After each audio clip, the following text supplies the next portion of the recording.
whole fucking long ass day, but I made it.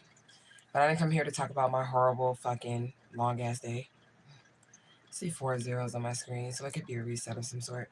I came here to tell y'all to watch that short that I just posted because I legitimately shapeshifted and Kay caught me shapeshifting on the camera. I'm hoping I don't do it again, but she caught me shapeshifting on the camera, and I want y'all to see it because it's fucking cool.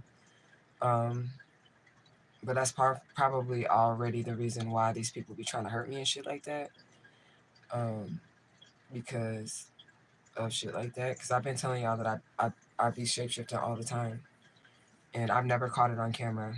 And she found it on camera. So the short that I had just posted, if you guys are gonna watch that short, if you pay really close attention to it, because it wouldn't let me edit it because it was like an uploaded thing, so it wouldn't let me like right on the actual screen like you do the regular shorts. Look at my eyes.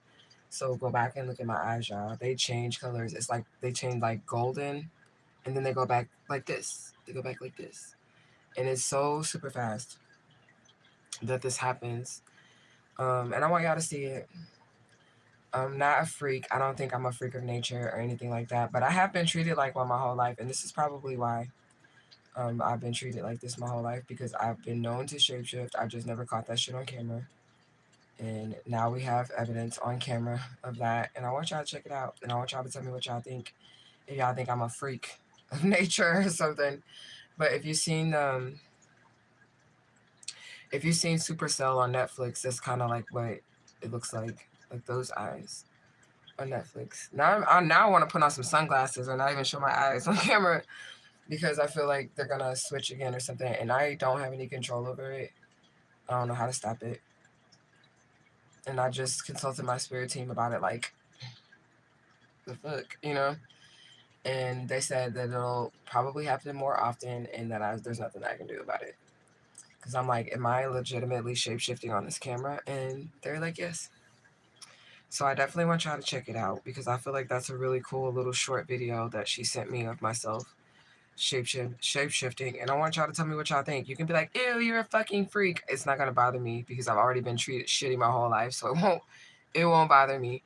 But that was definitely my eye color changed, and it was a big change. Like I have dark colored eyes right now.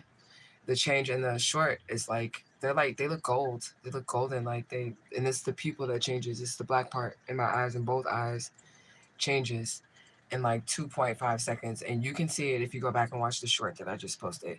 But I just wanted to go live to tell y'all to watch that short that I just posted because I definitely shapeshifted, and she definitely caught me in 4K shapeshifting on camera. And like I said, I've been doing this shit all my life, um, but never involuntary though. I've never shapeshifted without me knowing that's what I was finna do. I've never done that without me knowing that I was about to shapeshift. And yesterday, I didn't have no idea that I was shapeshifting. I was just on camera begging for my life, like I was doing today, you know. But I think it's a really cool video, and I want y'all to check it out. I want y'all to go back, and I want y'all to watch it. My eyes changing. I did post it. It's my short. If you go to the main page, you'll be able to pull it up.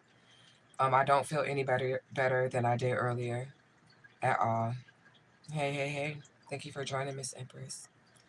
Yeah, I don't feel no better than I did earlier at all. I still feel shitty. I still feel like no one cares.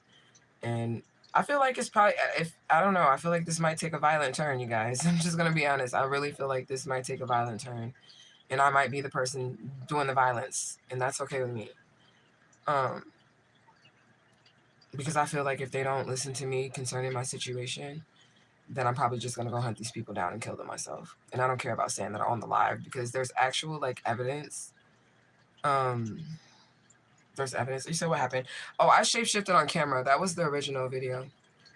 Um, so I didn't do it on this video. It's on the shorts. It's a short that I just posted. So like if you just go like to my main page into the shorts, somebody actually sent that to me. Kay actually sent me a video of that when I was live yesterday on Facebook. My eyes literally changed to like a golden type color, and it was bright too. Like the pupil of my eyes, not my whole eyes, just the pupil of my eyes changed to a whole nother color. And then they went right back. It was like 2 seconds. The video is like 6 seconds long. The short is like 6 seconds long. But what happened earlier today, I don't want to get back into that because I don't want to be upset. And I just like actually calmed down. No, I didn't feel it. I didn't feel it at all. Usually when I shapeshift, I'm aware that I'm about to shapeshift because the spirits are with me and I'm in some type of danger. So I have to shapeshift so that I can, you know, get out of the situation. So usually when I shapeshift, I'm aware of it. And I was not aware of it, that I was shapeshifting yesterday. I wasn't. And it happened. You say you think you can actually... Go watch the short. I absolutely did shapeshift. Go watch the video that I just posted. It's a live video. It's not photoshopped or anything. It was a live video. Go watch the short that I just posted. And watch my eyes in it. I'm going to see if I can pull it up. It's not a thing. It's a real thing. I don't know if it's going to be big enough for y'all to see this, though. Y'all can't see it. Y'all see it?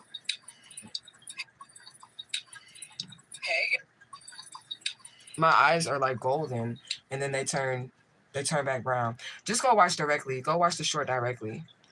Watch it yourself. Andrew Ross. I just posted a short on my page, and it's just a 6-second clip of when I was live yesterday. And then you can tell me whether you think I shapeshifted. You say your eyes definitely change colors. It did. It did. I do shapeshift though in real life, but I'm usually aware of when I'm doing it. Because I have a spirit team and they tell me, okay, you're in danger, you got to get out of here, that type of shit. Then I'm able to shapeshift in that manner, in that moment. But I've never done it involuntarily. So that's why I posted it, because I was like, that's super strange, because I've never done it involuntarily. I've never in my life done it involuntarily at all. And I'm always aware of when it happens. And I was not aware of it. So when she pointed it out and it was on video, I had to share that with you guys, because I was like, what the fuck? But this is why they be trying to kill me. And this is why they be trying to hurt me. Because of shit like that. Because I can do shit like that. And it is scary. It's scary. And I'm just praying that God protect me. Because I'm like, what the fuck? I don't know, like, y'all. But I do know this. I know that something is strange concerning, like, my birth and then my kidnapping and then, like, everything that happened in between. I know that something is strange with that, and I already know that I'm not all the way human. I've been saying that for a long time, that I'm not all the way human. I was told by my ancestors, angels, and guides that I'm basically like a hybrid, a mixture, like a diva, a mixture between a god and a human, like a demigod between a god and a human, something like that. That's what they explained to me that I am. And yeah, I just wish that I had like more people that were like me, and they could talk to me and be, you know, on my same page, you know. He said, keep your cool, Empress. I don't know what happened earlier, but keep your focus, sis. Sometimes crashing out is the solution. But weigh your options and peacefully make the best choice. I'm about to cry. I'm going to try not to cry, but nobody's hearing me. And I don't want to get on here and crash out. You know what I'm saying? But nobody's hearing me. I literally got hung up on twice by the FBI today. And that is so painful to me, because who am I supposed to go to? Who am I supposed to go to get some help? And I don't mind going to jail behind this. I don't mind. I will kill them. I will literally hunt these people down. I don't want to run anymore. I actually would like to chase them. I want to change the tables. I want to switch the tables and chase them now, because they've been chasing me for 40 years and they've been trying to kill me for 40 years. So I figure if the police ain't gonna do shit, then I need to go ahead and handle that. And y'all just won't see me no more, and that's okay with me. I mean, I love y'all. I do, with everything in me. But y'all have watched me for 2 years cry out every day for help. Justice for Alicia Smiley. Justice for Alicia Smiley. Justice for Alicia Smiley. And don't nobody want to help me. Nobody cares about me. Not nobody. Even the people that are paid to do a law enforcement job, they don't give a fuck. They don't care about me. So it only makes sense. I'm going to try to keep my cool. I'm going to try to wait on God. But I have been calling out to God all day today, like literally from the bottom of my soul, like, you need to show up now before I really do start crashing out. And I will leave this house and I will travel back to where I came from, which is St. Louis, Missouri, and I will hunt these people down and I will kill them, and I will wait on the police to get there and tell them that I'm Alicia Smiley and tell them that I tried to get them to help me and they didn't help me, and this is the end result. You motherfuckers want to leave me out here? I'm just gonna kill these motherfuckers. They tried to kill me. They tried to kill me, and I feel like it would be well worth it to me to go to jail for the rest of my life for that. It would be absolutely well worth it. Though I don't feel like I would spend the rest of my life in jail for that, because, you know, they let Gypsy Rose out and she killed her mother. You know what I'm saying? They let her out. But they let her out because of the abuse that she had endured, you know? He says, so you do know that's intentional, right? But at the end of the day, it's your right to protect yourself. What you mean intentional? Like that they're not helping me? Or that what? I'm not I don't know what you're trying to say. It's intentional that they're not helping me. I feel like that's intentional, which is why I'm like, okay, so y'all want me to go out here and kill a motherfucker. Y'all want me to really shapeshift into that beast and that being that y'all are afraid of. That's what y'all want me to do. And I would never hurt or harm anybody. But these people that took me, I have enough strength and rage in my body to go ahead and just handle it. You know, and then they can lock me up and throw away the key like they've been wanting to do. You know? And I'm okay with that. I'm sure nobody would give a fuck that I'm locked up and gone because nobody gives a fuck now. You know? So I'm sure nobody would care. But that's literally my next step. I'm finna start plotting these people murders. And I'm saying it online because what are they gonna fucking do? Nothing? They ain't gonna do shit. Fuck they gonna do? Lock me up after they're done? That's what they gonna do? But it would be well worth it to me to take the life out of these people's body and sit in jail for the rest of my life. It would be well worth it. I don't give a fuck. I don't care. I have nothing to live for anyways. I'm just being honest. I don't have shit to live for anyways. My life has consisted of putting other people before myself.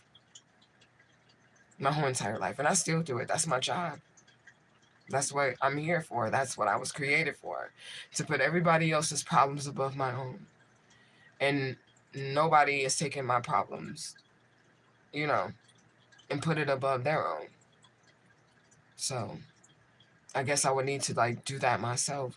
And I don't give a fuck. Like I said, I would be willing to chase these people down so that they don't get away and murder them. Yeah. I would be willing to do that. And I'll probably like, oh, she's talking crazy. Not really when you've been in my situation and you've been abused and misused and overlooked and shit on and all that other shit. I have nothing anyways. I don't have any family that loves me. I have nobody that loves me and will have my back in this situation. Not even my birth family. They don't got my back in this situation. You know what I'm saying? I ain't threatening to hurt them, though I'm sure they had something to do with it. You know?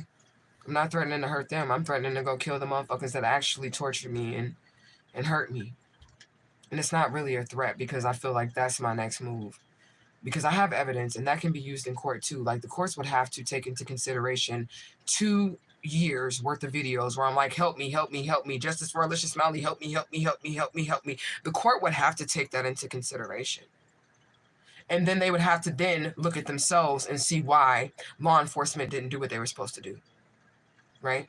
If I go and kill these people right now, then they would need to be looking at why they didn't do what they needed to do when they had opportunities to stop this from escalating, to stop me from having to take the law into my own hands. They would then have to look at where they slacked off at, right? You know? I feel like they would. And so I wanted to help you from jump. You asking them folks to help with what you're going through is pointless. At this point, they know. Everybody knows who you are.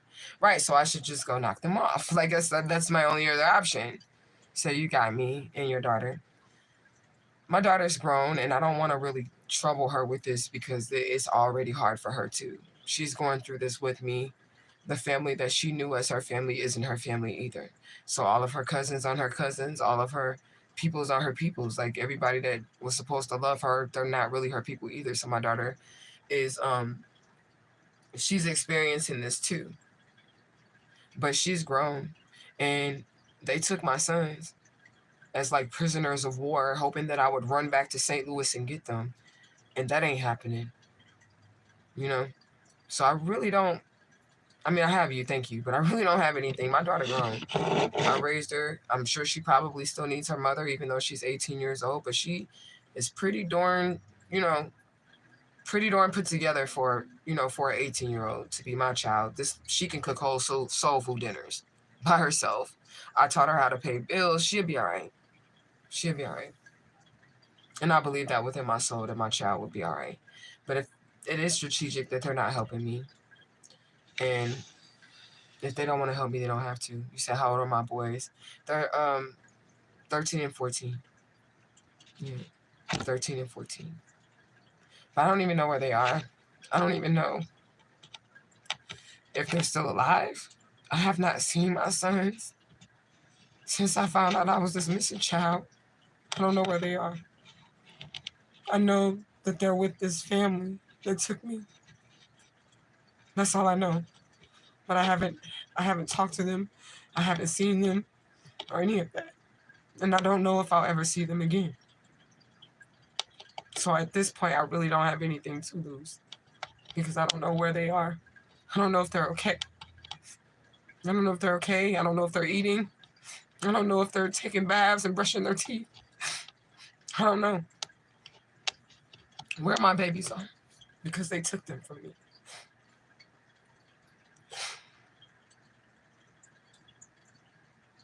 My boys are already without me. Like, I don't know what she would go through, and I don't want to put her through that. I don't know what she would go through. But if you ever met her, I'm pretty sure you would feel like she's pretty independent. This girl is way independent. She doesn't listen to anything that I say. She's a sweetheart, but she really doesn't listen to shit I say. You know how kids are. They don't think their parents really know what the fuck they talking about. She don't listen to nothing that I say. And she kind of, you know, she feel like she got life and she going with it. And I know she's only 18 and she probably doesn't, but she's very independent. And I do feel like she can make it on her own because I taught her very young how to be self-sufficient and independent. And I can't drag her with me through this. She doesn't really want anything to do with the Alicia Smiley. She knows it's me, right? She knows it's me, but there's like a sense of embarrassment. I'm just gonna be honest. It's like a sense of embarrassment with my daughter. And I know that she doesn't mean to hurt my feelings or anything like that, but when she first found out that I was like a missing child, she said, I don't want to be. That's what she said. She said, I don't want to be the daughter of a missing child. I don't want to be that. I don't want to be known as that. And I told her, I said, daughter, before I was a missing child, I was a spiritualist. I have a business. I was already building a name for myself. You get what I'm saying? So you can be the daughter of Asha Israel. You don't have to be the daughter of a missing child, even though that's who I am. But that's what she said to me, and that kind of hurt my feelings because it's like, okay, like I didn't kidnap myself. And I know that's her being like a child because she's a child herself, right? But that's what she said to me when she first found out that I was Alicia Smiley. She just looked at me and she was like, I don't want to be the daughter of a missing child. Everybody's going to look at me like, you're the daughter of that missing child. That's what she said. And that shit hurt me. I ain't gonna lie. She knows that hurt me. But it did hurt me because it was like, well, what the fuck do you want me to do about you being the daughter of a missing child? Like, you know what I'm saying? And she said she just didn't want to be known as that. So I said, you make your own path for yourself. And I just, you know, that's why I'm like willing to just let her go and do her thing and I don't burden her with this at all because what she said to me when we first found out that I was a missing child, it stuck with me. Even though she does help me in this situation, it stuck with me. That she was like embarrassed about it. She was like, I don't really want to be the daughter of a missing child, you know? He said, this is the point where you have faith and know that all means something. You will win because you were born to resentment. She can't help it. She doesn't mean it the way you interpreted it. That's what it felt like. Maybe I am interpreting it wrong, but that is what it felt like. And I do have faith, but y'all have to understand, like, I need God right now. I need the divine infinite all right now. I don't want to wait another fucking day. I don't want to wait until tomorrow. I don't want to wait until the next day. I don't want to wait. Like, how long does this shit fucking take? Like, you know what I'm saying? Like, I need God to move right now in my life and not delay it because I'm not okay inside, y'all. I'm not okay inside. I put all of my emotions and shit and I push it to the back, like in my soul, so I can do my job daily and deal with what I have to deal with because I got to pay my bills, which is everybody else's problems. And I don't mind dealing with everybody else's problems because I've been doing that shit for like so long. I'm actually in the process of being certified as a life coach, but I didn't tell anybody because motherfuckers be hating. You get what I'm saying? I need God to show up right now. Right now. Like tomorrow I feel like might be too late because every other day I'm ready to kill myself. And I'm just gonna be honest with you. Every other day I am ready to kill myself. Every other day. Because of the way that I have been treated and misused and abused. They looking right at the evidence. They're overlooking it. They don't care. And it just makes me feel like very low. It makes me feel very, very low. That people can sit back in these positions as, you know, police officers, lawyers, doctors, judges, and not do anything. What did I do wrong to make these people treat me this way? What did I do wrong to make that family treat me that way? What did I do wrong? Other than live, other than survive. Because I feel like that is what they feel like I did wrong. They feel like, bitch, you weren't supposed to live. You weren't supposed to make it through this. And now I made it and I'm suffering. And I don't understand why the divine infinite all would allow me to make it through this situation, to just sit and suffer every fucking day. Every day that there's no justice, I'm suffering. I'm suffering. Every day. And I just gotta push all that aside so that I can pay my bills. I have had no time to like mourn my situation and what I'm really feeling inside and like really process that family not really being my family and how my family treated me. Like I didn't even have time to sit down and process the way that the family treated me. I just had to keep going, keep going, keep going, keep going. That shit hurtful, man. And I don't know.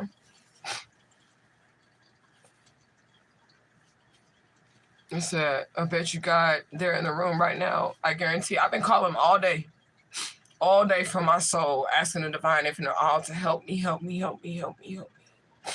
All day long, I've just been calling on divine infinite all, my ancestors, angels, and guides to help me. I know it's Sunday and nothing can get done on a Sunday, but I have to sit here inside of this body and she's inside of this body. You know what I'm saying? She's inside of this body, and we're like, okay. And when they don't help me, they don't do anything. I don't want to be here, y'all. And I've said this several times to my spirit team, that if all my support is over there in the ether realms and in the spirit realm, why am I here? I don't need to be here. I need to be there where there's love. I need to be over there with y'all where I'm appreciated, where I'm loved, where I'm valued. I need to be there. If everything that I have is over there, I don't need to be here. I need to be over there with the good shit. Why am I here with the bad shit? I got 2 other daughters too, but I can't. Ain't nothing I'm finna be able to do with them either. Justice for Alicia Smiley. Hashtag gratitude. Hashtag soul tribe. Hashtag loyalty. Hashtag truthgang. Hashtag mod squad of truth. You say you won't hurt yourself. You won't hurt them because you know for a fact that God isn't in the room with you right now. There's this bridge that I look at every single day. It's a bridge that I can see from my window. And every single day, I'll be like, bitch, you should just climb up it and jump off. I think that I'm less likely to hurt myself and more likely to hurt them. Because I juggle with that every day. Like, okay, do you kill yourself, bitch? Or do you go kill them? Kill yourself or go kill them? And I'm leaning more towards going to go kill them. I'm sorry, I know y'all probably think I'm talking crazy, but I'm not. But this is what I go through every single day. This is literally what I go through every single day. When I wake up in the morning, I'm looking at that bridge like, bitch, just go ahead and jump off because nobody gives a fuck about you anyways. Then they'll find your body, and then they'll say, oh, shit, that was Alicia Smiley. And then the world will know. You know? And then I'm like, no, you don't want to do that. You don't want to do that. And now I'm more towards leaning towards actually just want to go get these people and killing them. And I know that that's not right, but y'all have to understand the torture and the abuse that I've been through. And then the repetition of it. It was like repetitious abuse over and over again. Remember we had Carrie coming out of the oracle, right? It was like repetitious abuse over and over and over again. No matter how kind I am to people, no matter how much love I share, no matter how much healing energy I give, which is why I'm telling y'all now to be stingy with y'all healing energy and shit, because people don't appreciate that. They don't appreciate your healing energy at all. You know? It says because you're choosing to highlight the suffrage. When you start really looking, I bet you can find things to be grateful for. I'm grateful that I have a house. Through all of that, I always have something to be grateful for. You're absolutely right. Through everything that I'm feeling, I always have something to be grateful for. So I do look at those things, but I feel like the pain does outweigh the things that I'm grateful for, because while I'm sitting in this position of gratefulness that I have this house, because that's pretty much all I got. I don't have a car anymore, and I do be having money and stuff like that, but I don't have a car anymore. So I'm sitting here like, I'm grateful that I have this house, but that's materialistic. The house is materialistic. This house can be gone just as quick as any other house that I've had before. And then I'll have to get another one, right? So this is materialistic. So I'm grateful that I have that. I'm grateful that I have my child and she's safe and she's okay. So I always can find something to be grateful for. But I do be feeling like the weight of everything else kind of outweighs the shit that I'm grateful for. So like, I'm grateful that I survived. I'm absolutely grateful that I survived this situation. But now that I've survived this situation, it's like I'm here. I survived just for people to treat me shitty and continue to walk over me and continue to turn a blind eye to truth and for people to not listen to what I'm saying when it comes to me being this missing child, right? So that part makes me feel like maybe I shouldn't have survived. Maybe like, because what the fuck is the fun of surviving this? What's the fun of surviving this if nobody cares? Nobody cares that you survived. Nobody knows that you survived. Well, people know on a small scale, but nobody cares. And the only people really that should have cared are the ones that don't, which is my family, right? So even after the world knows that I'm alive and I've survived, I'm still not going to have this family. I want a do-over. That's what I feel like I want. I feel like I want a do-over. And I ain't even trying to be negative, y'all, but I don't feel like I got a fair chance this go around in life. I don't feel like I got a fair chance at all. I mean, I was 3 years old, you know what I'm saying? So I don't feel like I got a fair chance in this life at all. My marriages were arranged, meaning that if I was never kidnapped, my kids wouldn't even be who they are. They would have whole different daddies. Everything about my life was orchestrated like the Truman Show. And I feel like I didn't get a fair shot this lifetime. I have a lot of gifts, a lot of talents that were wasted because they weren't nurtured. I didn't get a family to nurture me this lifetime. You get what I'm saying? So I kind of want a do-over. Because I'm already 43.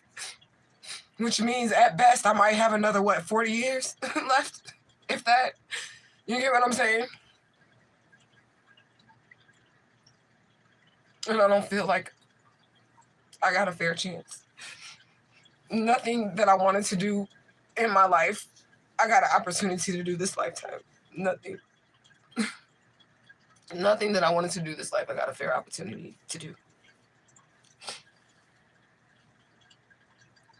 Every time that I tried to start something, these people would come and tear it down. Just like every time when I would get a new house. They would show up at my door, putting me in danger, making me have to leave every time I would try to build a foundation, a solid ground for me to stand on. They would come right behind me and knock it down. I want to do over.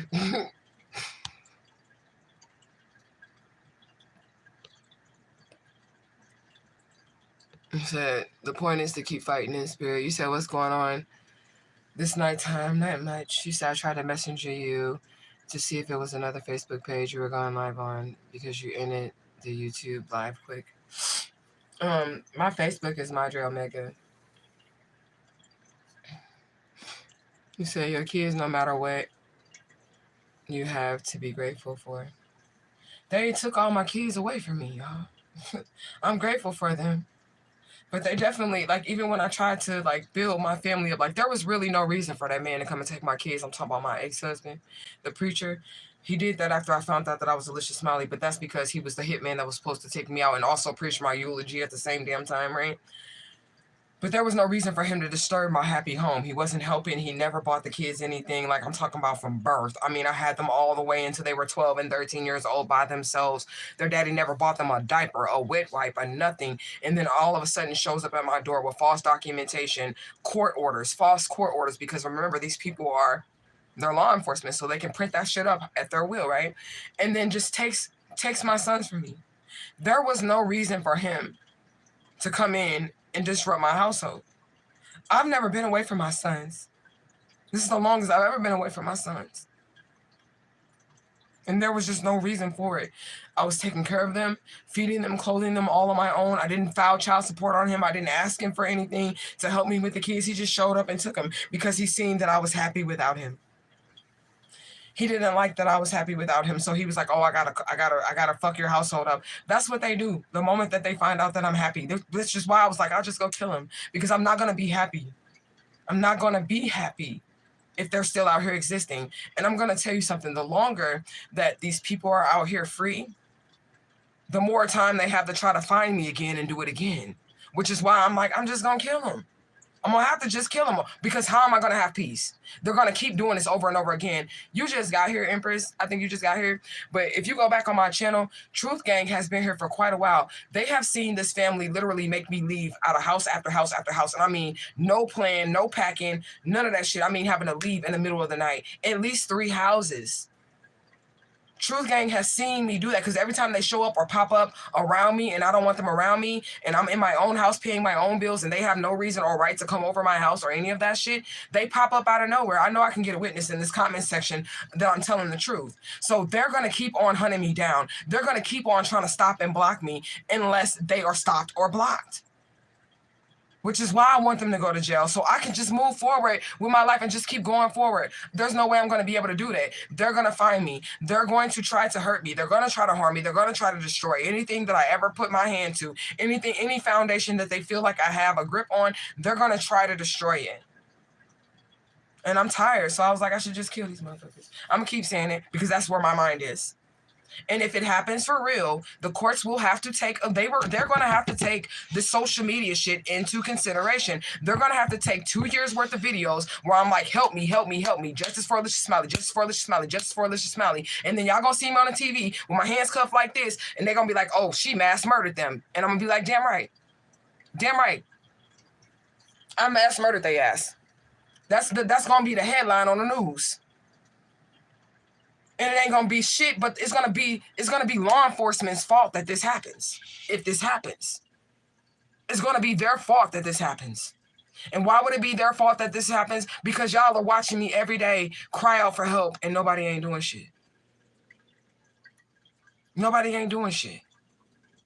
You know? You said that pain ain't got shit on you. You are far greater than your pain. The pain you experience ain't got shit on you. I'm trying to talk to myself like that. I am. I'm trying to talk to myself like that. And tell myself that I can make it through this. And tell myself that I'm going to be all right. And tell myself that this pain is only temporary, but it seems like forever. It seems like an eternity. Even waiting 5 minutes for some justice is hard for me, okay? For real, for real. You said no self-checkout. Your seeds need you. Most High won't allow nothing on you. You can't handle. I can't handle this. I can't. I don't know why God would think that I was strong enough to feel like nobody loved me. And most of the stuff that has been thrown at me in my life, I've been able to take it in stride. But this is a situation in which I can't handle this. But I also can't stop because this is definitely me. This is me. So I can't stop. I can't give up because this is me. But I can't handle this. I'm literally begging. I'm begging the divine infinite all to come through. Like, come through like now. I need you to come through like now. Because see, I'm gonna do some shit. And if I did, like, I'm just being honest, if I did take myself out, I would get up there and talk to God just like this. Like, now why the fuck you didn't help me? Like, straight up. Like, if you knew that this is what I was gonna do, why do you didn't bring the justice beforehand? You get what I'm saying? Why would you let me get so low in my soul that I even had to go there? You get what I'm saying? That's how I would talk to God, because that's how I talk to God now. That's how I talk to God right now, today. Why would you allow me to get so low in my soul that that's even something that I'm considering? You know what I'm saying? And I ain't never want to not blame God for any of this. I never blame God for any of this that happened to me. I said, okay, God, all right. This is what we're dealing with. This is what we got to deal with. You get what I'm saying? That's what I said. I never blamed him. I definitely asked why like a million times. I still haven't got an answer as to why. Why me? Why me? Why did they take me? Why doesn't my family love me? Why don't they want me back?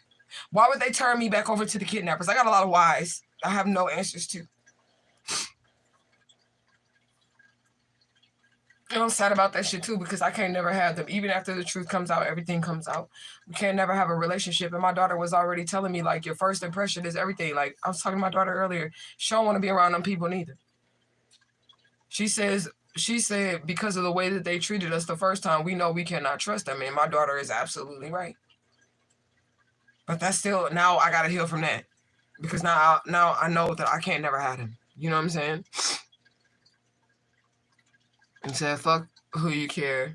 Fuck who care. Do you care? I feel like I'm the only one who cares. I know y'all care, but I feel like I'm the only one who cares. I know my tribe does care, but I do be feeling like I'm the only one who cares. And then as far as my kids go, I try really hard to create a household in which they can feel safe and they can feel secure and they don't have to worry about anything. And they came in and they destroyed it. They destroyed my whole household. And I don't think that there's a few of my kids that I know for sure have been brainwashed by these people and they don't care.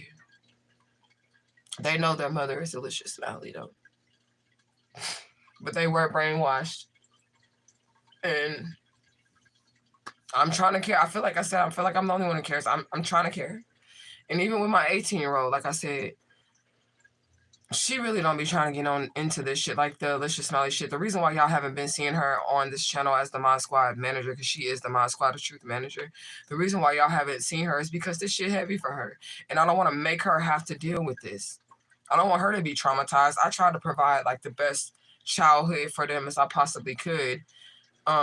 You know, and I don't want her to be traumatized. So when she tell me that the stuff that is on Truth Gang pertaining to Alicia Smiley and pertaining to our lives is too much for her, especially when the trolls come into the comment section. My daughter's in here. They don't even care. My child is in here watching this shit. They're in here talking about her mom. And that's hard for her to watch too. So I don't make her come on here because I don't want her to be like having to deal with whatever the trolls are saying and then her getting upset and her day being ruined. Like, she tried to help me, but she's still a child herself. And, you know, said and still, you guys, 43 and 40 years of happiness of long time. I needed to start, though. That's what I'm asking Divine for. Like, if it doesn't start, like, right now, I don't know if I'm going to make it. I don't know if I'm going to make it. I feel like I might end up crashing out. And then they'll have their mental illness proof. Then they'll have their mental illness proof because I'm going to crash out. But it still wouldn't be mental illness because I have a reason to be crashing out. Like, I'm saying, 100%, I'm 110% saying I would be crashing out because of what they did to me. Thank you for putting that in the comment section, LH. I really do appreciate it. I don't know why I did that. You said, yes, you've had to move so many times, right? And that's even hard on my children, too. Just moving around so much, like, just to get away from these people. Before I even knew that I was Lucious Smiley, when they were trying to physically harm me and murder me for this insurance money, fucking inheritance money, they had insurance policies, too, right? Just moving my kids every year. Every 6 months, like something like that, we have to get up and move because these people will find me. I'm moving far away from them. I'm trying to stay far away from these people, and they come and find me. And I can't never really settle into my home. Like, as soon as I get comfortable in a place or like my home or whatever, I have to up and move again because they find me. And that's why I'm asking for justice, because if I had to keep moving around, my daughter was unable to even graduate from high school. She's supposed to graduate last year. But now she's having to do a whole extra year because we've had to move so many times because of this shit here. We've had to move so many times that she couldn't even get, she been in fucking 6 high schools with only 4 years of high school. Because we have to keep moving for my safety. You know? So finally, I just pull her out. Like this last time, I just pull her out. She's doing homeschooling classes and shit like that because I can't afford to put her in another school system. And then the school system's looking at why she keep having to go to all these different schools. Like, this is all by design too. This family, them doing that and putting me in danger, that's all by design too. Because that's going to make me look like a bad parent or an unstable parent because I keep having to hop houses every now and then just to run away from that family. And then it's showing on record to the school system that I'm not stable. Even though I've never been evicted. I always pay my bills on time. I always do right by my landlords and shit like that. I've never had a problem in that area. But you would think I do as much as I move. You would think I would be getting evicted or something. You get what I'm saying? But I'm not. It's literally me having to run for my life. So it has affected my children tremendously. My daughter was supposed to graduate, walk across the stage last year. She's still in high school. My daughter is still in high school. And she should have been out. It said, you have absolutely been through more than most can even fathom. If you start to live in the now of everything working out for you, how are you asking to move forward when your mind is still ruminating on the things that didn't work out? Because I can't. Okay, so if I move forward, right? Say I want to date somebody. We already went over this in Truth Gang, but I don't think you were here, Empress. Say I want to date somebody, right? Because I do want to date. But just say, let's just use that. Okay, I'm going to move forward. I'm going to start dating somebody, right? That person on the date is going to say, how's your relationship with your family? Your mother, your father? Mm-hmm. Oh, do you have any kids? Where are your kids at? Why your kids aren't with you? Right? That's going to bring it right back up. Right back up. So I can't even move forward in that area of my love area of my life, because if you want a good mate, your mate's going to want to know why you don't have a relationship with your family members. What's going on, right? And when you meet that person, they're going to want to meet your family. They're going to want to know about your family. They want to know how you were raised to make sure that you're not crazy, to make sure that you're in a good space, right? So I can't even move forward with that. I mean, and I live in the now, right? But because these people are out here, anything that I want to do or try to do for myself, here they come. I've done that so many times. Like you say, I'm ruminating. I'm not really. Like, if you go back and watch my channel, I've been in this situation for quite a while. But the part that is frustrating me about this is that every time I try to live in the now and I try to move forward and I just let shit go, it comes back. Just like with the divorce situation with my ex-husband. I literally moved forward and was living in the now. LH, you've been here the whole time, right? I was living in the now. I had divorced a dude, never thought about him again. We had been divorced for 10 years. This nigga comes back and tries to kill me with a new whole wife. Like, I'm living in the now. These people keep coming back to my space, to my life. It doesn't matter where I live. Motherfucker will find out my address, pop up at my house, and feel like they have the right to invade my privacy. Like, if they're not gone, I don't see how. Every time I try to build something, and I've been on this channel for years, every time I try to build something, I put one brick on top of the other. Here these people come. I'm not trying to ruminate on the past. This is just what has been happening. This is just literally what has been happening in my life. And it's proof because I've documented the whole channel. Like, go back way before you got here. Like, go back some years on this channel. This is what has been happening. I've never been somebody to stick in the past about anything. I've always tried to move forward, always tried to keep a positive attitude, no matter what has happened. And then here they come. It's just how they are, you know? You said I told you to take this time to find people similar, with a similar upbringing of being trafficked. Some will have followers like you do from or form a correlation, and those will be the only ones that you can trust to get things done. I'm trying to find people like me, but I don't really know anybody like me.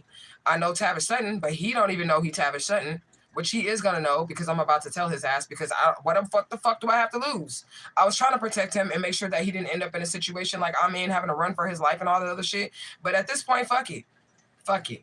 He needs to know who he is, and I'm going to tell him who he is. I mean, but I don't know where I would even like begin to find those type of people. I've joined like missing child groups on Facebook, all that shit. I've joined like missing child groups. I don't know anybody who quite has a situation like me. And then the thing is like with those missing children or those trafficked people, missing children people, those people probably got some type of justice to where they can actually factually say where the world is acknowledging them as that person, right? Nobody's acknowledging me as Alicia Smiley but me and the people that have seen the video and they know it's me, right? But nobody in the world is acknowledging that this is me, like on a world basis. So those other people, like Kamaya Mobley, that's a missing child, okay? Gypsy Rose was a girl that was like abused and all that other shit. These people are getting they're getting the justice that they need, and they're getting the, you know, the showing of their situation, like the showing of their story that they need. So when I tell people that this is me and this is what I've been through, they don't fucking believe me. They don't believe me because it's like you need other people to validate what you're saying. You need that. That's why I'm asking the FBI and everybody for help and for justice and offering DNA and all the other shit, because you need other people to validate you. The family members could have done that for me. The family members of Alicia Smiley could have done that for me, but they decided not to. So that's something that's hard too, you know? But I'm going to look for those people. I really am, you know?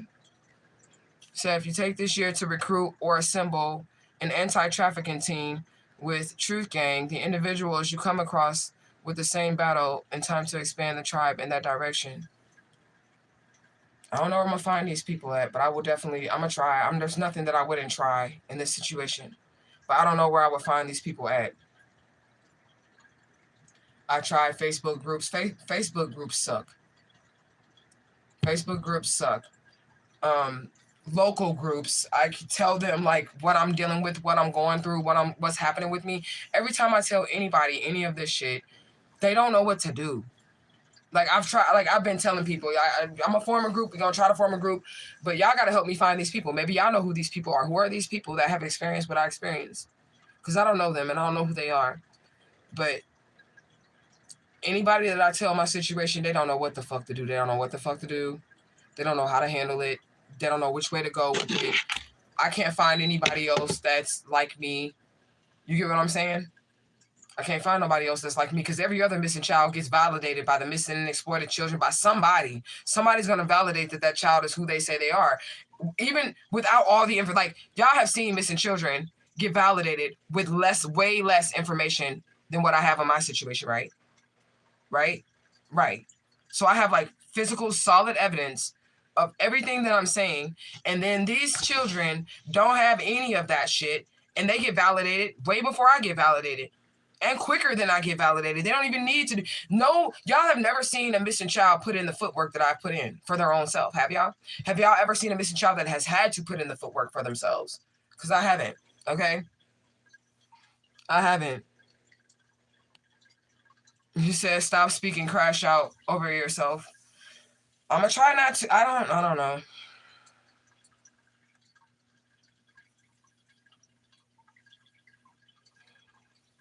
I can't sit here and be still, y'all. I know that. I know I can't sit here and be still.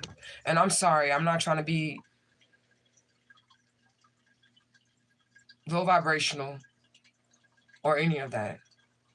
I'm not trying to be low vibrational. I don't want to crash out, but I don't know if I have words to explain to y'all what it feels like to be in my body every day.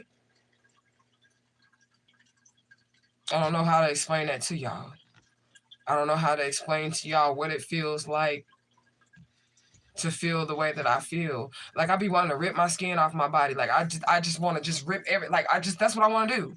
That's what I be wanting to, that's what I be feeling like. I just want to like rip everything off of my body and just be like screaming at the top of my lungs. I don't know how to feel. I don't know how I'm supposed to feel. And I'm not trying to be negative, y'all. I'm definitely not. I said, justice for Alicia Smiley. Said, moving like that lady did in Kindergarten Cop. Yes, justice needs to be present in the now in order to move. I feel that. That's what I feel. I feel like justice needs to be present now in the now in order for me to move forward. Because if I don't get it, they're just going to keep on fucking with me. They're just going to keep on fucking with me. They're going to keep on doing what they're doing towards me. And it's going to be forever battle because they like, nah, they're not going to arrest us. So they're just going to keep fucking with me. Justice does need to be present in order for me to move forward, because how am I going to move forward? I can't do shit. I can't date. I can't have friends. And the reason why I can't have friends either, so say I want to make friends. We did the dating scenario. What about the friendship scenario? The people that have been here in Truth Gang, y'all already know that these people actually sent me friends. Like the Truman Show, they sent me friends. They sent me lovers. I can't trust nobody. I can't even go out and make a friend because I have to be looking at this person crazy. Like, do they know the police officers that kidnapped me? Do they know this family? Were they sent in by this family? And those are all valid because I have evidence of them people really doing that to me. They really did send in my friends. So if I want to move on, move forward, live in the now, go date. How? Because that person is going to want to know about my home life. They're going to want to know about me. The only way that I'm going to be able to date is if I lie or omit truth. Do not tell this person anything about myself, which is no point in dating them.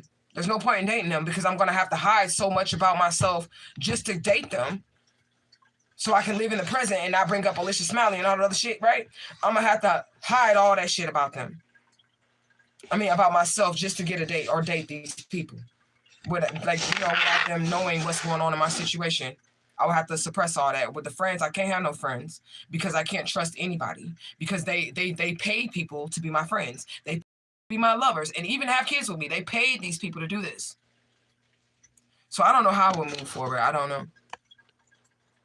You say you're meant to be victorious in this life-long battle. This will end as a good testimony with the expansion of the truth gain, security, and strength in numbers will be there.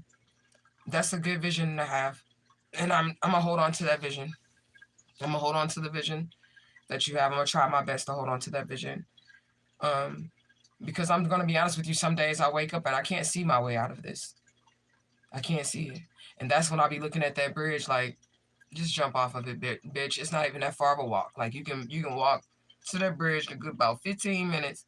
You get to that bridge and you can jump the fuck off because I can't, some days I wake up and I can't see myself out of it, especially when there's no contact from law enforcement. They're not contacting me. They're not keeping me updated. They ain't doing shit as far as I know. You get what I'm saying? They're not saying, oh, we're making arrests. Oh, we're doing this. Oh, they're not communicating with me at all. I've had no communication with law enforcement. Especially the ones that's supposed to be handling this case. They have not communicated with me at all. They ain't asked me no questions. They ain't looked at my evidence. They have not sat down and talked to me. They have not asked me about any of the missing kids that I've been trying to tell them that I know where the other missing kid is. They have not done any of that. It's been 2 years. No movement. I'm talking about zero. Not no paperwork, not no documentation, none of that shit. So I can't see my way out of it. You know what I'm saying? You said, I feel like you are thinking about, all you're thinking about is what you have lost and not what you have. What did I gain? Empress, I love you, but I want you to tell me what I've gained. In order for you to move forward, you're going to have to get delusional. I mean, really delusional. Convince your mind that despite what it looks like, everything is actually already aligned with the divine placements. I'm trying. I get what you're saying. You're like, trick your mind into believing that the justice is here and the justice will be here. I'm trying. But at night when I lay down, tears is rolling down my eyes. When I wake up in the morning, before I even open my eyes, I don't even have to open my eyes all the way, and the tears are running down. I don't know how to deal with it, y'all. I'm going to try, Empress, but I don't know how to deal with this. But I need to know what you feel like I've gained, because I don't feel like I've gained anything. I gained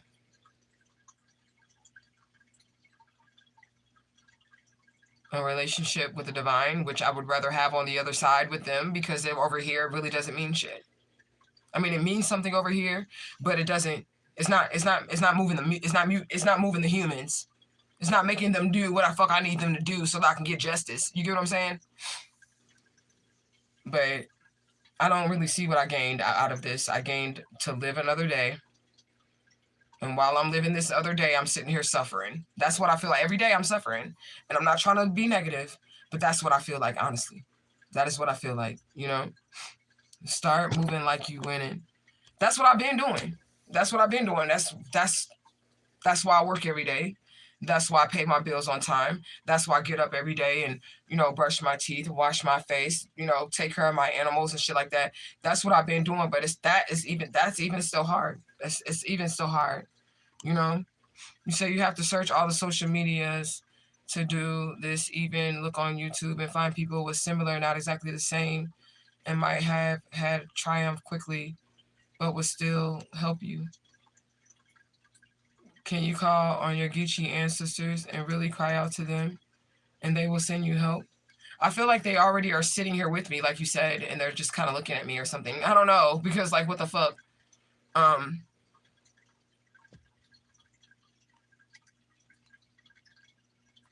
I don't know why they would even allow this to happen to me, honestly, and I'm not trying to be mad at my ancestors, angels, and guides. I'm not, but I don't know why they would even allow this. I don't know why they would allow this.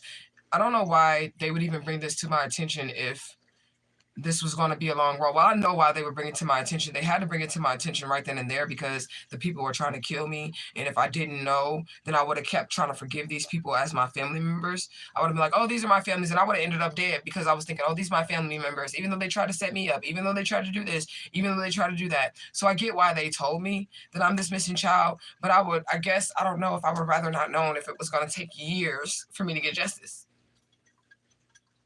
I would rather them had told me, and then maybe, you know, I had to wait like 6 months.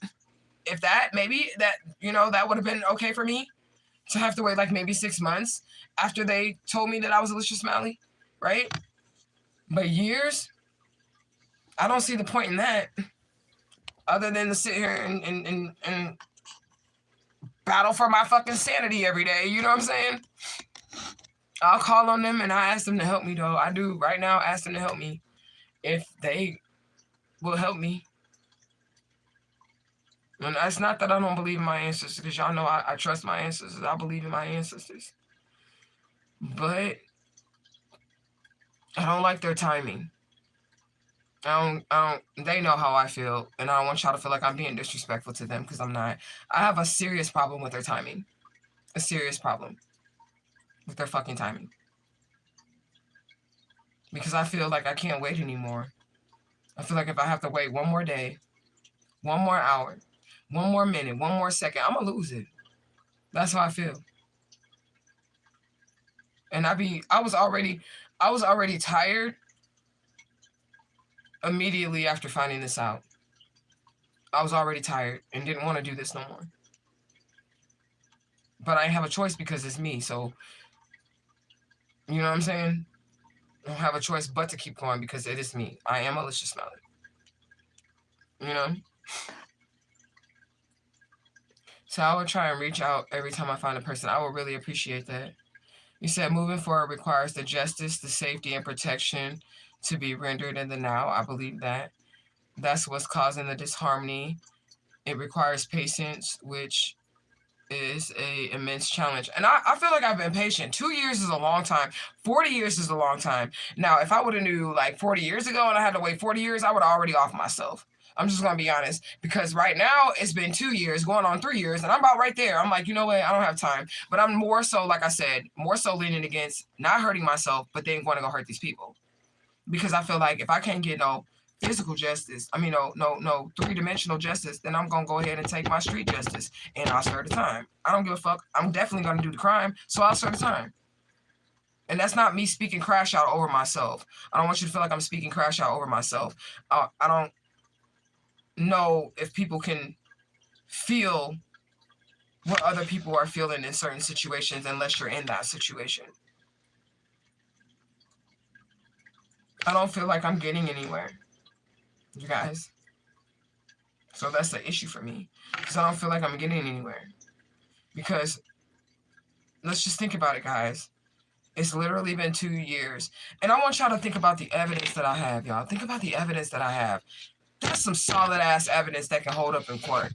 That is solid ass motherfucking evidence. Why isn't anything being done? Why is this taking so long? Not to have not one update, not to have not one anything. Like, you get what I'm saying? Why isn't anything being done?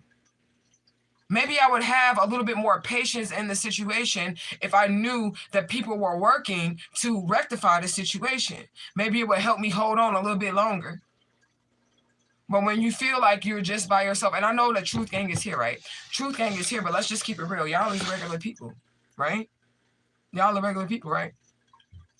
Y'all don't have the pull to fix this situation for me unless we all pull together and try to make something happen. But individually, do y'all have the pull to make this work for me? To take what I want y'all to look at the progress that has been made since December 5th, 2022. What progress has been made by law enforcement? We're gonna erase everything that I've done. I want y'all to tell me, what progress have y'all seen being made in this situation? What have y'all seen? Other than what I've done, which has been a lot of work every single day for 2 years. I ain't took a day off with this delicious smiley shit. I've not taken a day off from this shit. Because I can't, because it's me. If I try to go to sleep, I'm going to be thinking about it. If I wake up, I'm going to think about it. I dream about it. Even when I'm sleeping, I'm literally dreaming about this. The people that hurt me, the people that kidnapped me, they're showing up in my dreams. Like, you know what I'm saying? I want y'all to tell me, what have y'all seen take place as far as progress in this situation? You said, in order to be free, these people need to be stopped. I believe that. You said, hey, hun, sending you good high vibrations. I understand how you feel emotionally. I wish I had a word to help. I can't understand what you're dealing with in your shoes, but I'm sending love. I appreciate that. You say yes, and I absolutely comprehend that I ain't been through half the shit that you've been through, but that should validate you even more. That you that bitch in real time, invincible and internally immortal. I don't feel like that bitch at all. I appreciate y'all support. I do. You said, that's why I understand why you feel that way. It's valid. This is hard. You said, little do you know, you're handling your situation better than 98% of the people in the world would have handled it. It's understandable that you're thinking about self-deletion, but it's not the best option at this point. Right, so I was figuring the best option will probably just be to kill them. That's probably not the best option. But I'm just thinking, that's what I was thinking, that the best option will probably be just to kill them and then just go to jail for it. Maybe I was created to help humanity, right? But also at the same time, maybe I was created to go kill these people so they can't hurt nobody else. That's what I was thinking. And that's how I would be assured that I'm safe. I would be assured that I'm safe because I would have their blood on my hands. I would be assured that the children of the world would be safe because they would no longer be on the earth. Me talking about deleting these people is not just for me. It's for y'all kids too. And y'all kids, because as long as these people out here, ain't nobody kids safe. Ain't nobody kids safe. And the only thing that makes me want to hurt, I don't want to hurt myself, but the only thing that makes me want to off myself, I guess, painlessly, would be that the positions that are in order in the world, the FBI, the police departments, fucking missing and exploited children, they're not doing their job. They're not doing their due diligence. And this is the thing too. I don't know why they wouldn't do it, because I'm gonna sue the fuck out of all of them.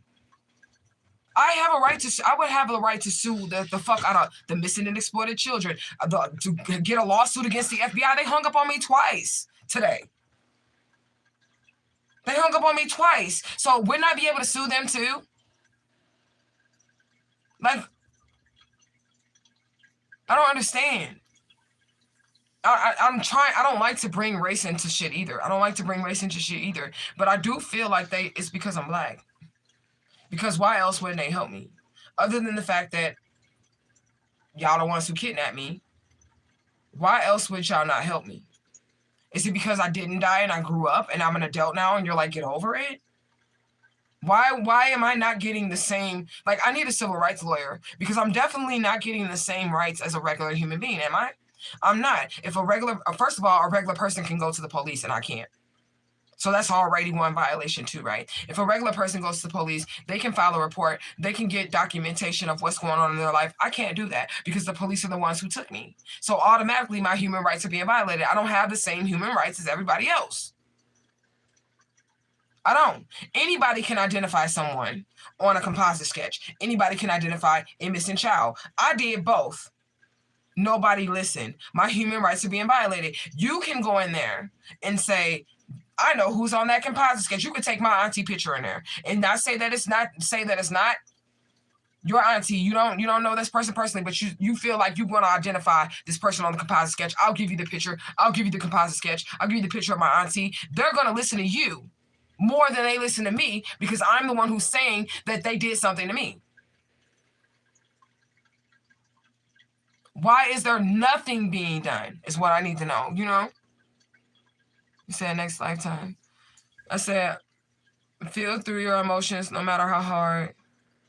And yeah, definitely don't trust no one. Try talking to someone professionally, like a therapist, who can advise you besides the police. So with the therapy thing, when I go into a therapist's office and tell them this, they be needing a therapist after I'm done.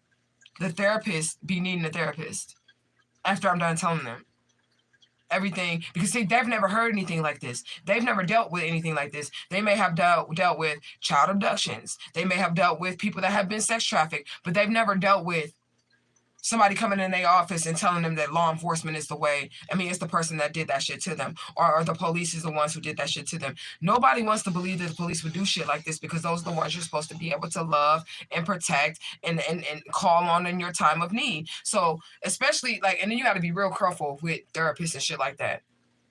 You have to be really, really careful with them because some of them are not real therapists and they just in that motherfucking office. And they're there basically to report whatever the fuck they hear to police officers and other entities and all of this shit, even though it's supposed to be confidential. Those people are fucking mandate reporters. They're mandate fucking reporters. And all it's going to take is for a therapist to look at my evidence, see that this is something that she should be mandatorily reporting, and then the police go and threaten that fucking therapist and tell her to shut the fuck up and don't say nothing else about it because they're the ones who did it.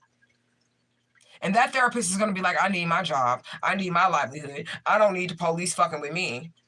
Right?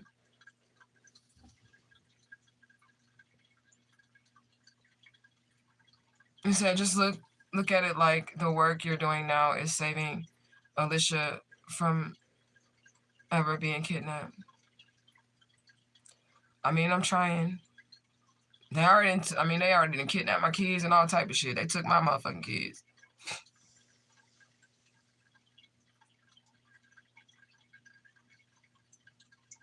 You say you're going down the self-checkout lane. Leave your offsprings here with the monsters. Once you're gone, they're going to focus all their attention on them.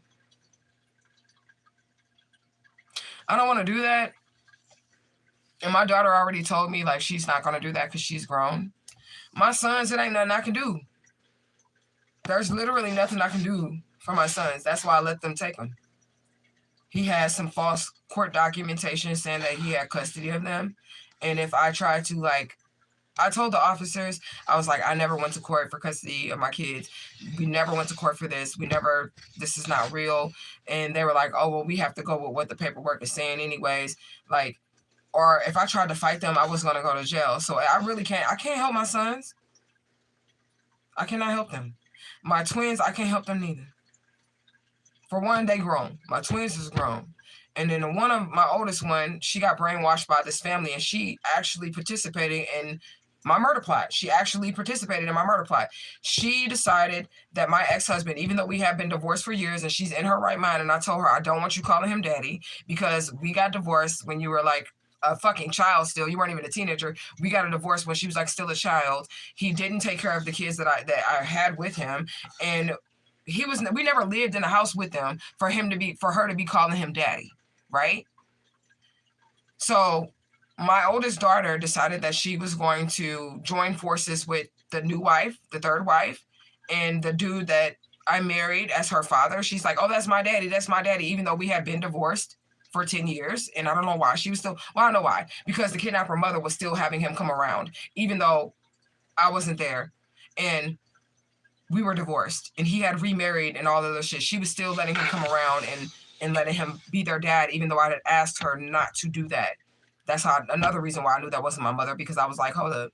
He cheated on me. He got somebody pregnant, and you're still letting him around my kids, and I'm supposed to be your daughter. You know, you seen the pain that he put me through. You see me hurting. You see me crying, and you're still going to let him around my kids after I've asked you not to, and he has a whole nother family with kids. He's making babies over there, and you're still going to allow him to hold on to mine, right? So as far as I'm concerned, my oldest child, that's her daddy. Even though he's not even really her daddy, that's not her daddy. I have 2 sons by him. She's from my first marriage. My daughters, my twins, is from my first marriage. She picked that man, that preacher, that murderer, that warlock over her mama. She picked his new wife over her mama because of what the kidnapper family was saying to her about me and just making shit up. Now, I'm sure right now, today, she regrets that because she didn't know that her mother was kidnapped and she thought that was really my family at the time when they were doing whatever they were doing to brainwash her. I'm sure right now, to this day, she regrets that shit, but the damage is already done. Because when she turned 18, I asked her nicely. I told her not to go to the wedding, to the third wife and my ex-husband, because he should not even still be anywhere around my family if we've been divorced for 10 years and he's now taking another wife. Why are you going to his wedding? Do you know my mother, the person that says she's my mother, my kidnapper mother, she was at his new wedding. And I'm like, Mama, you shouldn't even be at his wedding. I'm your child. We've been divorced 10 years, and you're going to stand in as his parent at his new wedding. What? My daughter stood in the wedding as his child with this new wife. And I'm looking at her and the mother crazy, like, what the fuck? What are y'all doing? What are y'all doing? He's already, and listen to me. That was his third wife. I'm his first wife. There was a wife in between. And then there was the third wife. Why is he anywhere near any of my family members? Which means once you divorced me the first time, you had a whole nother wife, a whole nother set of kids because he married somebody with kids, and then he got her pregnant. So she had kids, and she got a mama. She has a mother, the second wife. She has a mother. She has kids, right? She do. The third wife, she got a mama. She had her own kids. Why are you still around my kids and my mother? My child was grown and old enough to make a decision. And I asked her to not call that man. That's not your daddy. You know that ain't your daddy. He don't take care of your brothers. He does not take care of your brothers. She had the nerve to say to me, well, if you would stop keeping him from his kids. That's what my daughter said to me. And I wanted to hop through the phone and beat the shit out that girl. Are you fucking serious? Why in the fuck would I want to choose to be a single parent? Why in the fuck would I want to choose that? That's what my daughter told me. So I don't think my kids really need me. Maybe that one. Maybe that one. And then as far as my sons go, I love them dearly, and I know that they made a mistake in this situation. I know that they did. But they did give their father my location after I told them that he was trying to kill me. One of my sons, and I love you, son, and I know you watch my videos, but one of my sons was literally typing on his motherfucking text messages to his daddy, not talking about what's going on with father and son. He's like, where your mama at? Oh, yeah, she in her room. She doing this. She laying on the bed. What's she doing now? Oh, she doing this. She doing this. What's she doing now? So I got the transcripts. He was literally spying on me to give the information to his father, even though his father had a whole nother wife, whole nother kids, wasn't taking care of him, didn't buy him nothing for his birthday, never bought him nothing for his birthday, his whole life. But since my sons yearned for this man's attention because he constantly kept putting other women and kids over his own, my son was dying to have any type of relationship with this man. So he literally, in the house that they came in, the house that I found out I was Alicia Smiley in, he was literally giving his father a play-by-play through text messages. Oh, she's asleep. Oh, there's no doubt in my mind that my son would have let that man in my house. There's no doubt in my mind that my son would have let that man in my house while I was sleeping or something. Oh, mama in the laundry room. Oh, she upstairs by the window. Oh, she... And this man got a whole wife and other kids. He had 2 other wives and other kids. I don't think my kids need me. Because if they needed me, I feel like, even though they were children and I know that they were manipulated, but I feel like they would have done a little bit better of protecting me as I was telling them what was going on. Now, you just now getting here. Empress and Sage, y'all are just now getting here. But LH, you have been here this whole time. Do y'all remember me posting how my son was giving the dude my location? Y'all remember that? And that's why they ended up getting taken. Because they kept giving him the location. Every time I was trying to create a safe space for those fucking children, they were giving up my location. Even though my life was in danger, and they knew my life was in danger, they were giving up my location. There are reasons why my sons are not with me. And there's also reasons why I didn't fight. That's another reason why I didn't fight. Not only did I feel like they were going to try to lock me up and then I wasn't going to be able to keep fighting for this Alicia Smiley shit, but my sons had made choices. My sons had made choices to continuously spy on me for their father. That's why I didn't go back for them. Because they were the moles in my house. I love them, and I do want my sons back. And I'm sure they've seen the error of their ways. I'm sure now they have seen the error of their ways. Because the moment he took them, he tried to give them back. But that's only because I left St. Louis and he ain't know where the fuck I was. So that's when he had my sons email me and be like, Mama, Daddy said you can come and get us. And I told my sons, oh, hell no, I ain't coming. I'm not coming. Because why the fuck did he just come and take y'all with fake documentation if he was just going to give y'all back? Right? So I had to leave them where they were. The only reason why he offered my sons back without courts and all that other shit right after I found out I was Alicia Smiley and I got the fuck out of St. Louis that night, the only reason why he offered them back is because he no longer had my location. And he removed his moles. He took the only thing that he had linking him to me. Dumbass motherfucker. You should have left my sons with me and then maybe your ass would have been able to keep fucking tabs on me. But he took the only thing that was linking him to me, which was his sons. And then once he took his sons, I ain't have no reason to turn back. Baby, they're yours. Here you go. Here you go, here you go, here you go. They're yours now. Because if I have to deal with you, then you can have them. Now, I did hug my sons, and I knew that they fucked up, and I told them that I love them, and I also told them to be careful because your daddy got HIV, and he'll do anything. He don't give a fuck about you. He will try to fucking give you that shit. Just because he has it. Okay? I don't got that shit because I've been stopped sleeping with him. Like I said, when all this shit going on, we had already been divorced for 10 years. Okay? But I don't think my children, I have 5 of them, and I just told you 4 of them. This is what the 4 of them have done. So the only one that's left is her. And she really don't want to be the daughter of a missing child, is what she said. I think they'll be all right. And I ain't even trying to be funny or selfish or anything like that. I think my sons will be okay with or without me. Because they obviously felt that they were going to be all right with or without me by giving this man my location after I had told them that he was trying to kill me. And I know that they, like I said, they were 11 and 12 when this happened, like 11 and 12 when this happened. So I know that they were manipulated. They wanted the relationship with their dad. They wanted to make their dad proud and all that other shit. But now they're stuck because there's no, how am I even going to get my kids back? I ain't never going back to St. Louis. Never. Unless it's to kill these motherfuckers. Unless it's to hunt these motherfuckers down. I'm never going back to St. Louis. So they're just going to be gone. You know? And y'all can think badly of me about what I just said about my kids if y'all want to, but y'all can also go back on this channel where y'all will see me trying to protect my kids, and my kids are literally like rebelling against everything that I'm saying. I'm like, we're not safe. We're in danger. Your dad is trying to hurt me, and I need you to don't tell him where we are.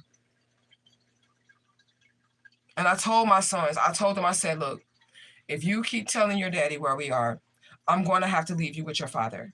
Because he cannot have any access to me. And they kept telling their daddy where they was. He showed up at my house, and I was like, here, fuck it. Because I'm not going to be arguing with you over paperwork that's fake. But I don't have anything to counter it or say that it's or tell the officers or prove that the shit is fake. So I just let you have it. Fuck it. But it hurts my heart because I was thinking, this nigga ain't never even bought y'all a sock. He's never even bought y'all a sock. And you are willing to give him my location. And I'm sorry, sons, if y'all watch this video, because I know y'all watch my videos all the time. They come in the comment section and hashtag justice for Alicia Smiley. And I truly believe that they're doing that shit because they realize that they done fucked up. And they want to come home to their mama, but they can't. They can't. Because my kids can't come back to me until they daddy dead or in jail. And I'm just being honest. Like, there's no way that I will take them back. And I'm just going to be honest, and I love my children. My kids will have to have an HIV test before they can come in my house. And if they have it, they can't come in my house. You can say I'm a bad mama all you want to. They're going to have an HIV test before they come in my house. And that's real.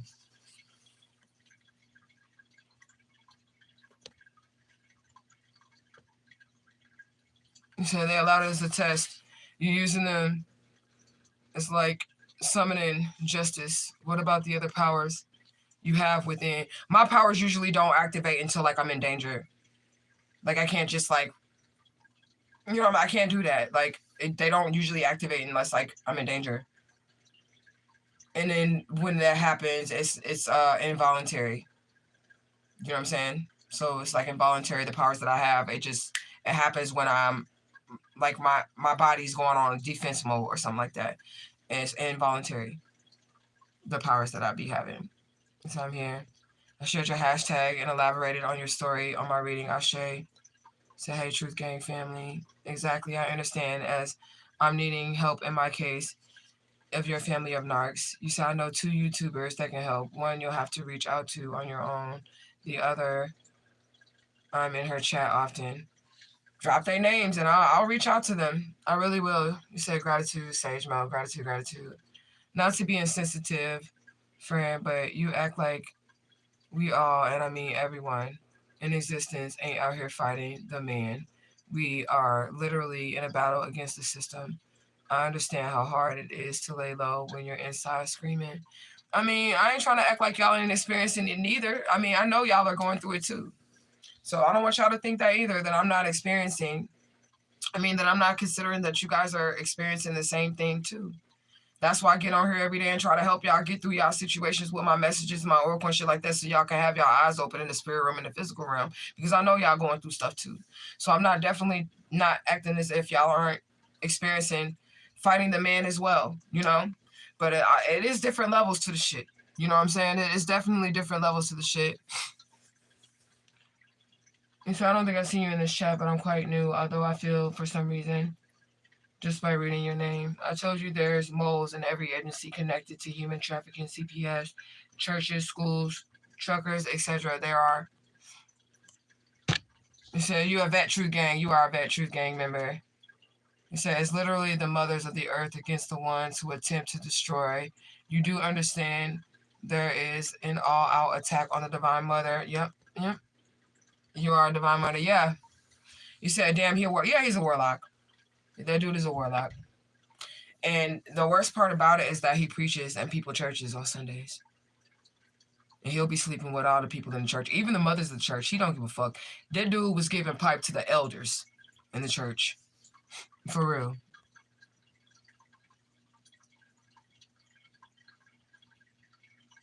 He said, girl, his ass probably kidnapped and brainwashed too. He said, it's so funny. We've been through a lot of the same things with our children, a lot of hurt and trauma. Yes. Yeah, we have. They just say, yes, they did make their choice, unfortunately. They did. And y'all was watching me go live, and I was, like, blasting it as it was happening, like, this man is trying to get into my home. He's trying to get one of my kids kidnapped and all that other shit. Like, the preacher dude literally was texting my son. I went live. It's on this live, and y'all can look it up if y'all want to. But it was like, I caught the preacher trying to lure my son or something like that. That could be the name of the video or whatever. And it's literally, he's coaching my son to get in a car with somebody that he doesn't know. Telling him, yeah, you don't know this person, but this is my cousin. You can trust him.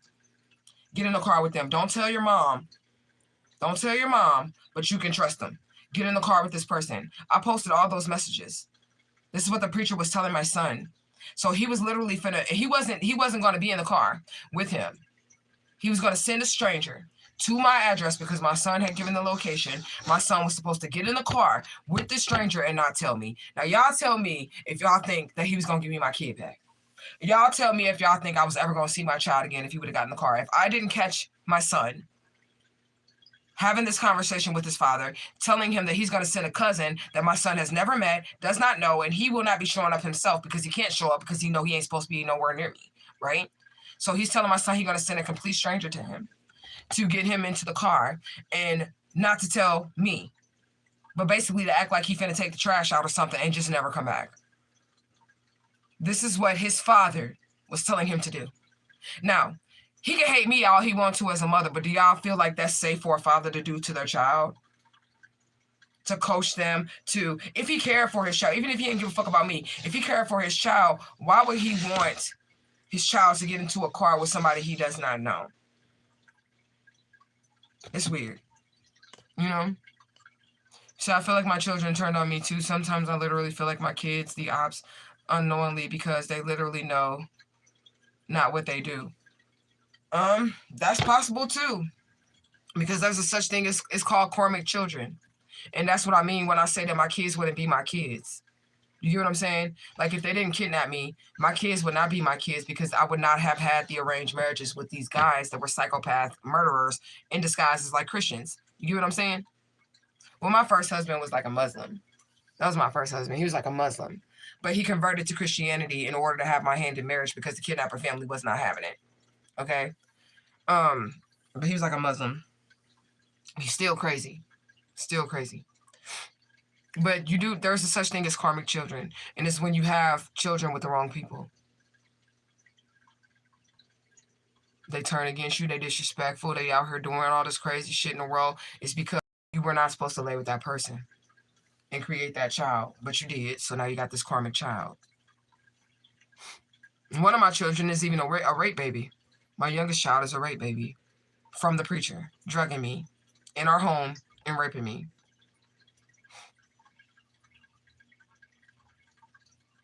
He says, sis, forgive yourself for how it played out. You only play your part in the divine's plan. I actually don't feel any kind of way about how it played out. You know what I'm saying? I feel bad that I don't have my sons with me, and I feel bad that I couldn't keep them underneath my umbrella of safety that I was trying to keep for them. Like, I was homeschooling them, making sure that they got to all their classes and all that other stuff. I feel bad about not being able to protect them from their father and this family. I feel bad about that. But again, they made their choices. Had they not been doing that shit, then we would be okay. Like, when we moved after we left the 100-year-old house, because my ex-husband had just popped up at that house, we just ended up leaving that house. The house that I found out I was Alicia Smiley in, we had just moved into that house. And my sons knew why we left the house, the 100-year-old house, because their father had popped up and he's crazy, right? I went into the laundry room. I was hearing my baby daddy voice in my house. And I didn't understand. I went into the laundry room and my son was hovered by the motherfucking washer and dryer on a fucking video chat with their dad. And I came in that motherfucker and I slammed that motherfucking laptop shut and I was like, what the fuck are you doing? Because you're trying to get me killed. They were already trying to kill me. This is before I found out I was Alicia Smiley, but they were already trying to kill me and it was over the inheritance and shit.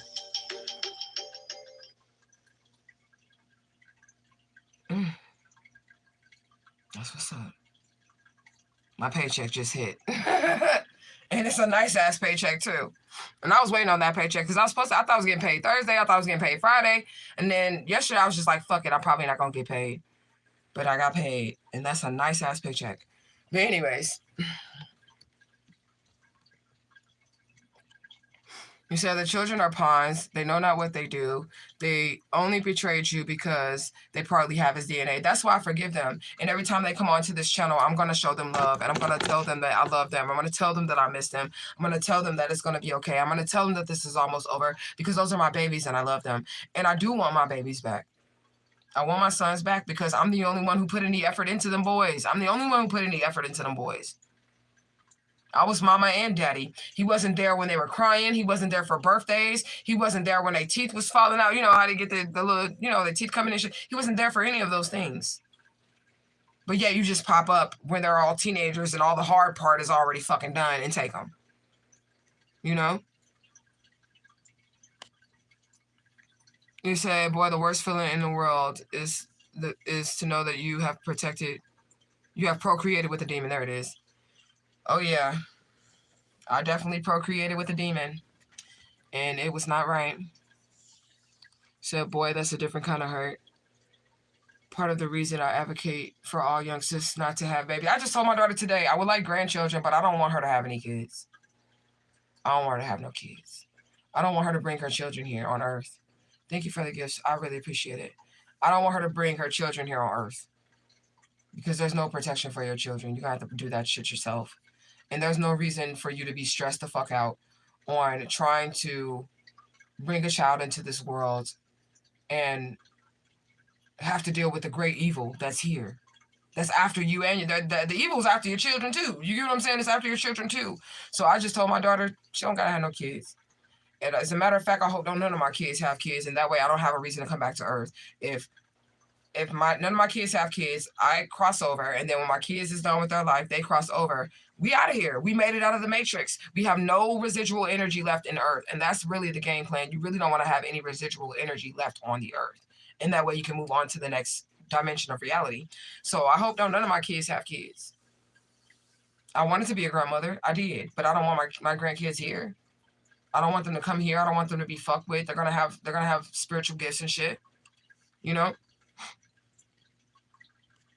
You said the lady content creator who chat I'm in, I'll try to speak with her, is Tish. I don't know who that is.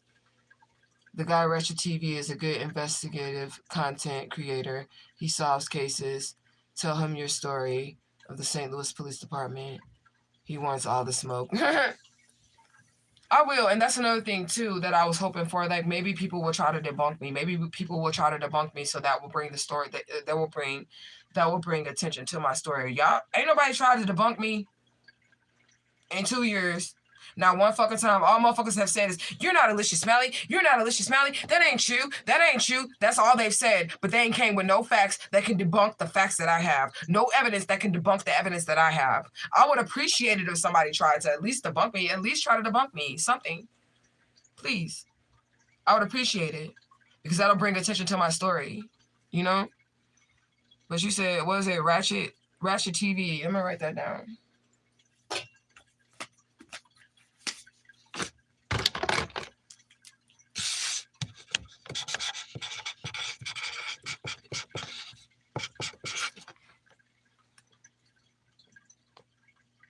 Say my case now. True motherfucking story. Says Sage Mo, are you talking about Shish Trish in Beef Sector? If so, I'm familiar with her. I don't know, but I'm gonna write that down. Trish. That's 3 eyes. Y'all make sure to mention her. Okay? Cause I don't know who that person is. Said yes, Ratchet TV as well. But sis must be careful because people tend to judge what the fuck they don't understand as far as spiritual goes. Well, we don't have to tell him anything spiritual. We don't have to tell him nothing spiritual. We can just tell him, we can just give him the facts. Like, you know, the facts is the DNA video. I mean, and that's why I left all the spiritual stuff out of it. Because, I didn't want people to look at this and, you know, play games with the spiritual part of it. So that's why I left all the spiritual things out of it. So that people can just see the facts that are involved in the situation. You said, girl, why would they try to debunk you? Who the fuck can debunk DNA? I don't know. They won't even give me DNA. I did give my DNA, but the family won't even give me DNA. And I feel like they didn't want to do it because they knew that I was going to come back as theirs. Because why else wouldn't you do it? Because if it was my family member and I wanted to debunk you, the quickest way to do that is to take that DNA test. Right? So that's why I feel like the family didn't want to DNA test me because they already knew that it was me. You know? You said, I'm happy that you're feeling better. I'm okay. I'm okay. I'm going to try to keep going, and I'm going to try to stay focused, but I don't know. I don't know, y'all. Every day, I have to take it one day at a time. You know? You said, I can tell that you are. I am. But I'm going to try to take it one day at a time, y'all, like I've been doing every single day. Just take it one day at a time and try to make something of this life, you know?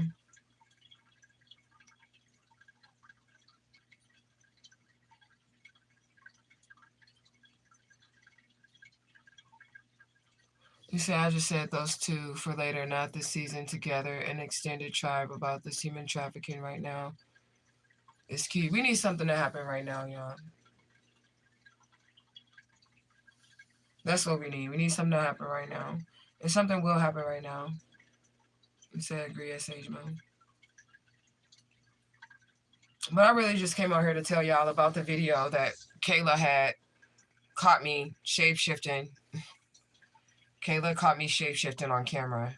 And she sent me the video, so I posted it. So y'all check it out. It's the short that I just posted. So if y'all go to my page, it is the short. Have y'all seen Supercell?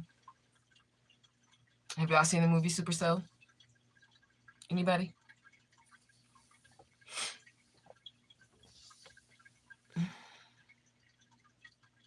What did you turn into? Nothing. My eyes shape-shifted. It's a short. I just put it on the channel. So if y'all go to my main page, it's there. I didn't turn into anything. When you shapeshift, sometimes your facial features will change as well. So my eyes had turned gold, like my pupils. I want y'all to watch the video. And when I go, or y'all comment on it, because I can still communicate with y'all, right? As y'all are interacting with the short, right? What you say? Yes, I get over exhausted. You said, hold on, y'all type it on. You said, I heard of it. I saw you on that live.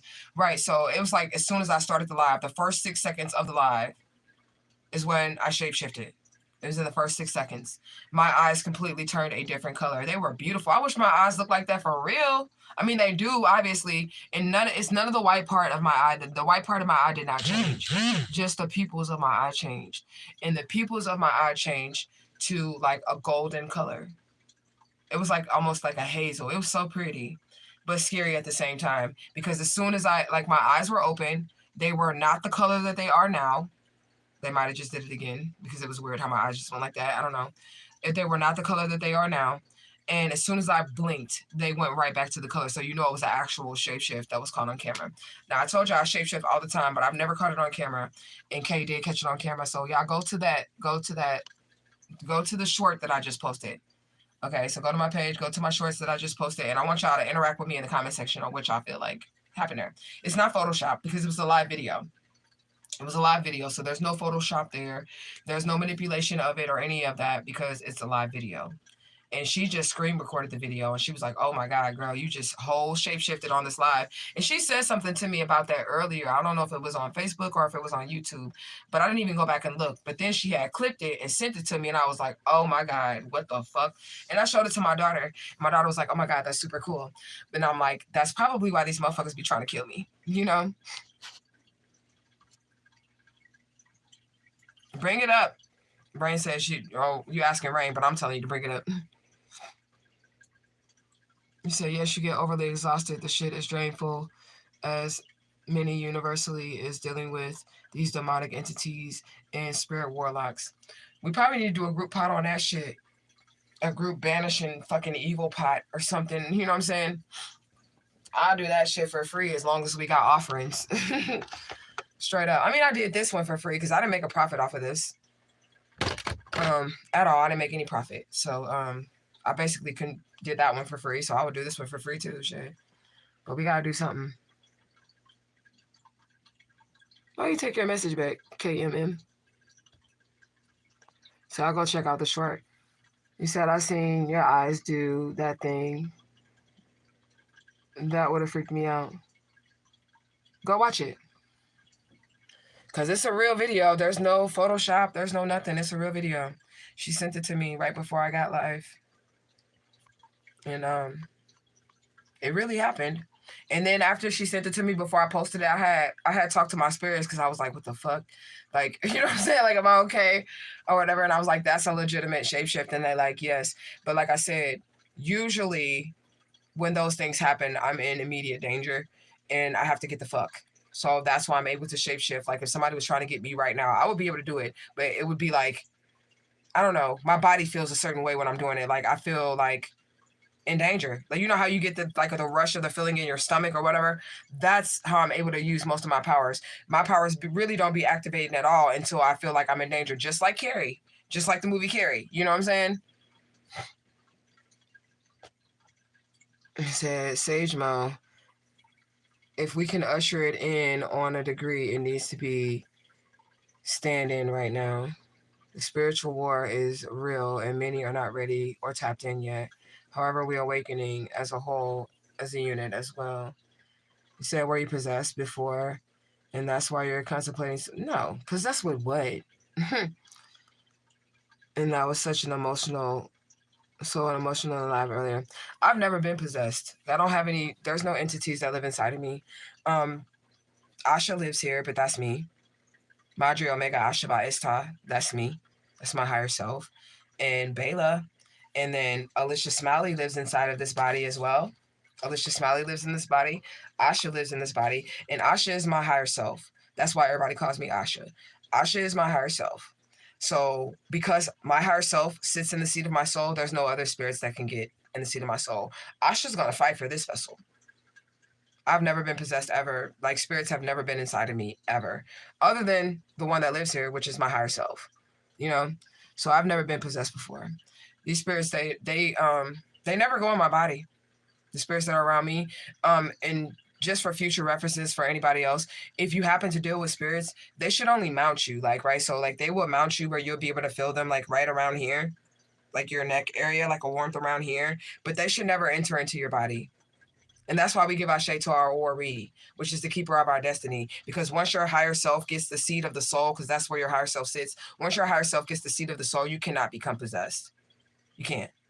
Because your higher self is going to fight off any energy that tries to take over the seat of the soul, you know? And you said before, and that's why you're contemplating suicide and was so emotional in that earlier. No, I'm contemplating suicide because they're not listening to me. And I feel unheard. And I feel like these people do not care about me. That's why I'm contemplating suicide. That's not even a spiritual possession there. That's literally me. Like, I just want to get out of this fucking body. That's literally me. There's no other spirit behind that or anything like that. I'm tired of being ignored. I'm tired of being overlooked. I'm tired of being a little kid that don't nobody give a fuck about. I'm tired just all around. All around. So that makes me want to not be here anymore. Because of all the things that I've experienced, all the abuse that I've endured, that's what makes me not want to be here anymore. And then, again, like I said, these motherfuckers don't care about me. These motherfuckers don't care about Alicia Smiley. So if I kill myself, what would be the difference? What would be the difference? Y'all will probably find y'all a new spiritualist, right? Right? Y'all will find y'all a new spiritualist. And I will be free from this body because I'm more powerful outside of the body than in it. You get what I'm saying? Because the body is like a prison cell. It's like a prison cell that encapsulates your soul. This is where your soul is stuck. Can't leave. And if it does leave, either you ass better be asleep and it has a curfew and it has to come back home at a certain time, or you're dead. You know what I'm saying? But yeah, I don't be doing possession shit. I don't let no spirit enter into my body. We gonna fight.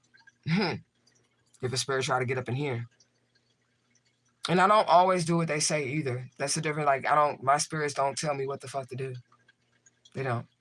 They will tell me what they feel like is best for me to do, but I still have free will. And I can say, I don't want to do that shit. Y'all gonna be fucked up. I ain't doing that. I can tell my spirit team that. I can tell Santa Muerte that. I'm not doing that shit. I can tell her that. And she's not gonna possess me or get angry at me or nothing. She'll just be like, okay. And then whatever happens, happens. You get what I'm saying? I said, you did. I witnessed you harness the energies you was feeling in the spirit. So it definitely is, because you're not supposed to know. I'm not supposed to know you can do that. I mean, I've been knew that I could do it because I've been in danger a whole bunch. And that's how I got out of the situations. I've been in danger a whole bunch of situations, and I had to shapeshift to get out of the situation. Otherwise, they would have saw me and they would have got me. Bobby Hemmett talks about it as well. Bobby Hemmett talks about him being able to shapeshift or cloaking. You get what I'm saying? That's different than shapeshifting, but it's similar than cloaking. So let me just point this out to you too. When I give my ashes and I be like, Madre Omega Asheva Ishtar, and y'all see me do that, I do that because that's the face of myself. I do that, like that little motion right there is because it's a whole nother face of me. Like one guy, many faces. So when y'all get, that's who y'all gonna see with the eyes that y'all finna go, that's what y'all gonna see. When y'all go watch the short, y'all gonna see Asheva Ishtar. Y'all gonna see Madre Omega Asheva Ishtar. That's who y'all gonna see with the eyes. Because that's a whole nother version of myself. You know? But you have the same thing too, Sage Mo. So don't be like, I don't want you to be feeling like your higher self is possession, because it's not. It's your higher self. And so I know Trish is tapped in, not Russia TV. I think he would be good midsummer. Maybe Trish is in spring. You said, I think it was righteous anger. She wasn't possessed. She just embodied the spirit that was high in her energy. That's it. Yeah. I don't do possessions. I fight for my vessel. If I could be possessed, these people would have control over me.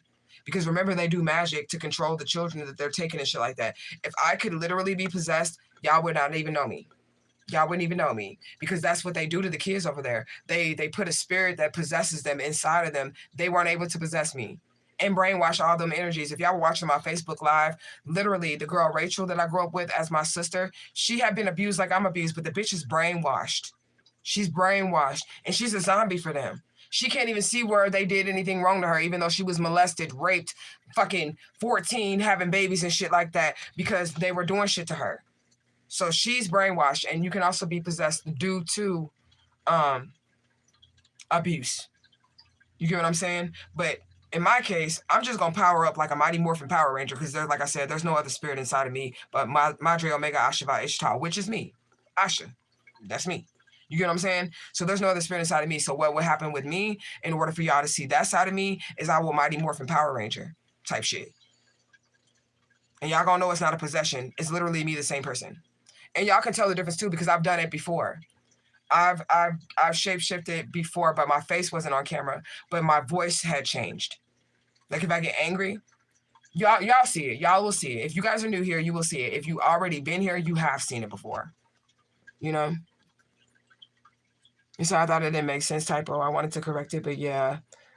That short was trippy, but so cool. Right. I don't know how that happened. I don't know. But that's a real short. It's not edited. It was a live video. I don't know how that happened. And I'm surprised that Kay caught that shit. She said she started watching the video and she's like, what the and then she went back and she was like, hold on, I got to see this again. And then she screenshot it and she sent it to me and I was like, oh shit. I'm shape-shifting on camera now. I'm shape-shifting on camera now. But I already knew that I wasn't fully a human. So I've been telling y'all that anyways, that I'm not fully a human. But I was told that as a child by spirits that I wasn't fully a human. And I just rock with that my whole life. And I knew that I wasn't fully a human. Now, I'm not anything bad that y'all have to fear unless you try to hurt me. Then you might, we might have a problem. You get what I'm saying? But I'm not anything bad that you need to fear. I work with the divine infinite all. That's why I call on the divine infinite all. How do you get possessed if you're working with the divine infinite all? I'm just trying to figure that out. Like, that's why I call on the divine infinite all. Because it's a positive energy that I'm bringing into all of our readings and all of our, whatever we do over here, our Christian, we don't do Christian shit, but our little rituals and shit. I'm always calling in the ancestors, angels, and guides of the highest white light. Santa Muerte isn't bad either. She's actually a life deity. Now, she is the holy angel of death, but she gives life and she stops people from dying. And people wonder why I have all these death deities. So all my deities around me are essentially death deities. Mama Bridget, Baron Sambi, Okun Balandio. He's a motherfucking killer. He can also heal you, though. He can kill you. He can kill you. He can heal you. They're death deities, but they are also givers of life, and they're healers. You know? You said, but the emotional breakdown, then now talking about going to meet the maker.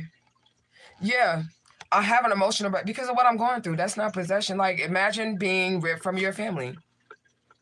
Imagine being abused the whole time that you were with these people that were supposed to love you. And imagine finding out that the family that doesn't, that you were abused in, they don't really even belong to you, right? Imagine finding that out. Imagine having people that you don't even know trying to kill you. I had a hitman out. I had several hitmen out on me. $250,000 hit out on my head. I'm telling you, Sage, so that you can put it together as to why the fuck I wouldn't want to be here, right? $250,000 hit on my head, and I don't even do anything. So the same thing that I do now, which is sit in my house, was what I did in St. Louis. In every other house. So when y'all go back on this channel, go back years, go back fucking 5 years if you want to. Go back years on this channel. You'll literally just see me minding my business and sitting in my own house and not messing with anybody. Okay? Imagine having children and then having those children ripped from you. Right? It would, like, this is what I'm saying though. Like, imagine this too, right?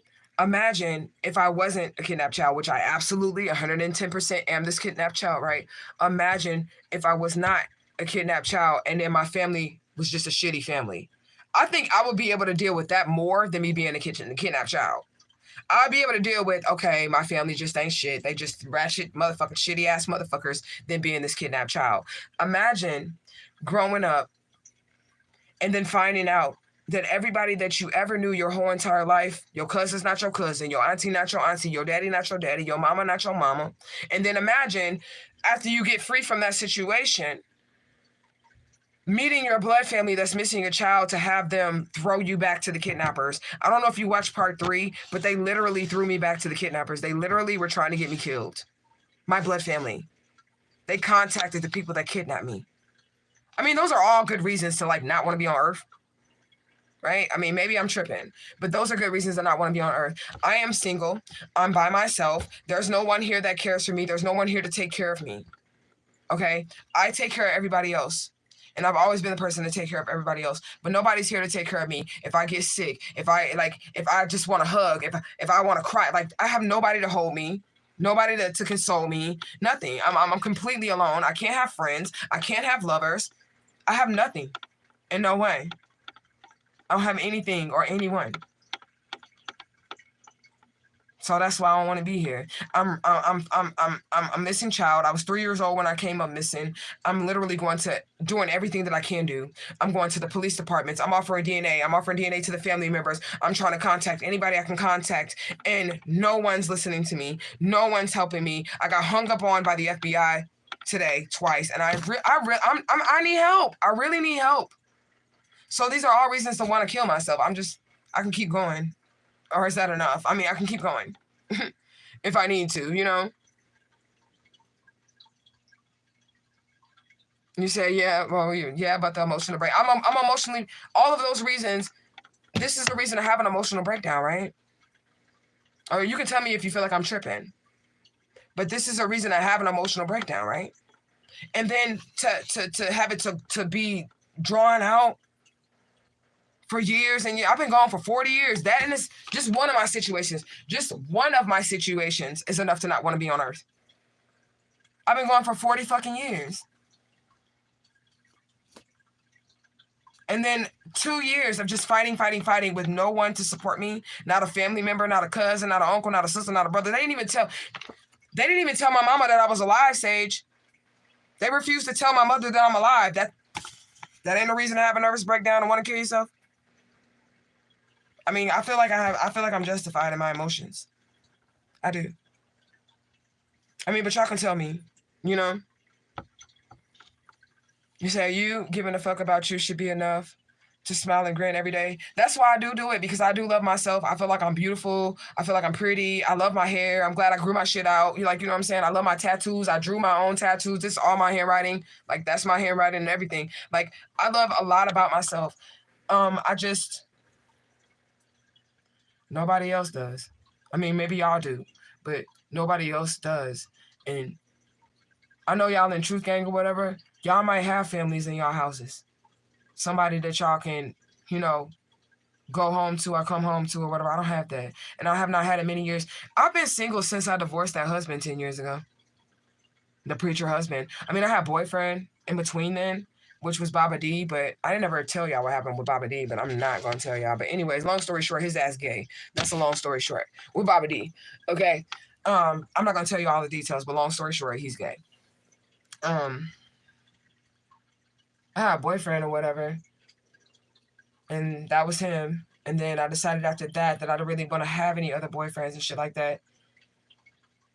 I just don't have nothing to nobody. I literally have my cats and my spirit and my daughter and my snail. I got a snail. That's it.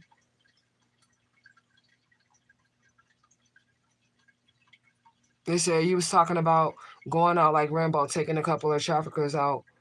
If not, life in prison. Oh, I still feel that way. Right now, even though I feel better right now talking to you guys, I'm not as sad as I was when I first got on here. I still feel that way. If I don't get justice, that is my game plan. I don't care. And it's worth life in prison to me. It is worth life in prison to me to kill these people. And I'm going to stick to that. Y'all can say, oh, she's crazy. Oh, she's got mental. Y'all can say whatever y'all want to say. But it would be worth it to me to take these people out. I still feel that way. I will not recant that statement. If I don't get justice, y'all will see me on the news. And I will promise you that. And I'm not speaking no negativity or nothing. I'm not finna be running from these people. They finna be running from me. That's how this finna go. If I don't get justice and nobody wants to hear what I'm saying, I'm going to go and find these people. I'm going to hunt them down and I'm going to kill them. And y'all going to see me on the news. And that is a promise. I don't give a fuck. And they can say whatever they want to say. And once I'm done murking their asses, then I'll take myself to the police station and I'll tell them this is why. This is why I killed them. Here you go. Lock me up. Don't throw away the key because I'm finna get out real shortly, but lock me up for right now. But don't throw away that key, because what's going to happen at that point is law enforcement, again, I'm going to say it, they're going to have to look at themselves as to why they did not handle their business correctly and why the situation escalated to me having to murder these motherfuckers. Why they were not listening to me crying out for help. I will have so much evidence against this courts. All I would do is go to this YouTube channel, because I have a backup video of every video on here, and show them, help me, help me, help me. Justice for Alicia Smiley, justice for Alicia Smiley. Help me, help me, help me, help me, help me, help me, help me. That's all I've been doing for 2 years. There's at least fucking 200 videos, at least one video per day. 2 years? It should be like 600 videos, 365 videos, 700 videos, 800, damn near 800 videos of me every day getting on live and asking and begging and pleading for law enforcement to do something, for somebody to do something in this situation to help me. So they're going to have to explain why they didn't do that before I was able to kill these motherfuckers and all that shit. Why weren't they solving my case? Why weren't they taking any action? That's going to put them in a worse situation if I do it. And sometimes you have to crash out to get their attention. And if that's what I have to do, then that's what I'm going to have to do. I'm going to get justice. We going to get justice one way or another. And I don't care if y'all like, oh, I don't want to follow her no more because she said she would kill them. You never know what you're capable of doing until somebody has abused you. Because I'm not a killer. I'm not. But I could kill these people with my bare hands. If I was put in a room with these people and there was no weapons in there, I would rip their asses apart one by one. And I wouldn't feel anything about it. And I would want to see all their, like, the gore. I would want to see all their blood and shit splatter all on the walls and shit. And I come out that shit with blood all over my face, smiling. Smiling. Yeah, that's not possession. That's righteous anger. This motherfucker, they took my life. Period. So now I have to take theirs. How else am I going to get my life back? How am I going to get my 40 years back? If the police don't do shit about my situation, what am I going to do? Just sit here? Oh, well, the police don't care. No justice for me. Life goes on. That's how I'm supposed to do it. Because that's not how it's going to happen. That's not at all how it's going to happen. Oh, the police ain't going to do shit? Okay, I'm going to do something. That's how it's going to happen. And I won't be running from these people. They're going to be running from me. They might want to go ahead and get them a head start. Because I'm coming after their ass. And I'm going to hunt them down one by one. And guess what? I'll still write a movie about it. I'll still get to write a movie about it. Because that's a hell of a movie plot right there, too. They're going to have to look at, how did this victim become the villain? How did this victim decide to become the villain? Why didn't we take action to try to help this child? That's what they're going to have to be asking. You get what I'm saying? So I love you, girl. Real talk. I love you too. You said, so shapeshifting is the ability you have, but have you practiced being able to do it at will? No. Mm-mm. None of the stuff I practice. I don't practice any of this stuff. How your gifts are going to activate, I mean your true powerful gifts, is when your ass is in danger. When you're in that hot seat, when you're in the moment, when you're in fight or flight, that's when it happens for me. So to shapeshift while I'm just chilling was weird to me. That's why I posted it, because I was like, whoa. I was not in the energy of, I mean, I was frustrated, but not in the energy of fight or flight. Not in the energy of, I need to hurry up and get out of here. I'm in danger right now at this moment. I was not in that energy of that when that happened. So the spiritual shit that does happen, like how I'm able to escape these people and stuff like that, I be shape-shifting. Period. Just fuck away from these people. And I do it when it's subconscious. I don't even know how to explain it. It's involuntary. Like, I don't be like, all right, we're going to shapeshift, spirit. Like, I don't do that. I don't know if they're doing it or if I'm doing it. I don't know. I don't really know how to explain it. Other than, I know this. Once you are in danger, that's when your gifts is going to pop in. I know that. If you get into danger, you're going to find out exactly what spiritual gifts you have. Is that LH? Is it question mark? Now third eye is activated. I got the same thing. Trauma sometimes pushes you into spiritual activation, sort of like, exactly like Carrie, and that's what that is. And I'm definitely traumatized, y'all. I'm definitely traumatized. So it's a lot of women that get raspy tones when they get mad. Yeah, no, this is a different type of voice changing. I don't really know how to describe that either. I guess you just gotta wait until it happens. This is a different type of voice. It sounds like a whole nother human is talking through me. It's not possession. It is me. It's the most high honorable judge, Madre Omega Ashaba Ishtar. Because we all have a higher self, we have a lower self, we have an inner child and all that other shit, right? So I'm able to shift through the aspects of myself. Now that I can do at will. I can shift through the aspects of myself at will. You get what I'm saying? But all the other shit, I can't do that shit at will. But it's a whole nother different voice. So they're going to start calling you a reptile, but I ain't no reptile, though. And Jesus shape-shifted. So that ain't going to work. I need water.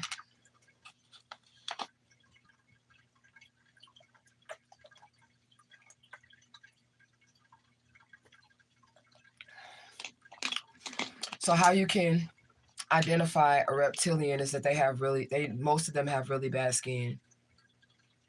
And they're reptiles. Their skin is like a reptile, like a lizard, very rough. They can have thick ass patches of eczema all over them. Those people are those people are usually typically reptilians. You can pretty much tell who's who. How you look at a person. Now, if y'all notice, I draw myself on every picture with my eyes glowing like it's shapeshifted in that. So all of my self-portraits and shit like that I be drawing of myself, my eyes are always bright like that. They're always like gleaming like a light, you know? But if they call me a reptile, oh well, because I'm definitely not. But there are black reptilians. So I want y'all to be aware of that shit. There is a such thing as a black reptilian. There are definitely black reptilians. And y'all need to watch out because all skin folks ain't kin folks. Says Sage Mo, yes, my voice shape shifts on my readings, but it'll be the energies that walked into my space or that's speaking on the same topic. I've had that happen too before. But see, when your voice changes, they're not possessing you, are they? No. They're not possessing you. They can speak through you though. You know. And you say, Rain, what readings you have? A channel or you do freelance? I think she got both. Beloved Sage Mo, yes, I do personals as a 7-year and more in practice and work, but my channel is new. Ashe. Support her. You say, yeah, don't move off desperation. Matter of fact, scratch the Ratchet TV thing now. I'll search this week. and beyond for like individuals. I don't even know where to start, but I'm gonna be looking out too, y'all. You see, I just did the upload for her because of this live. What's your channel? I don't even know your channel. Is it your is it like Rain Wisdom Keeper, Spiritual Assassin? Is that it? Because then I'll go to your channel.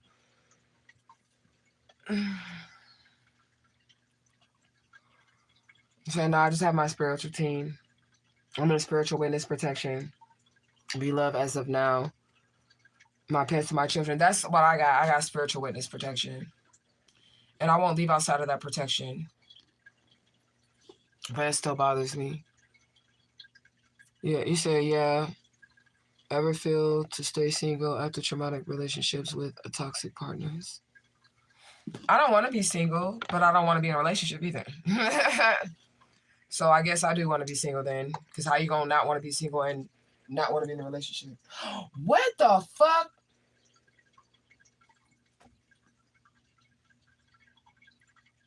Okay, that's weird. It's like a whole snowstorm out there. It was just no snow. I swear to God, there was no snow. And now everything is whited out. I'm going to be right back, y'all. Let me ask my baby. Daughter.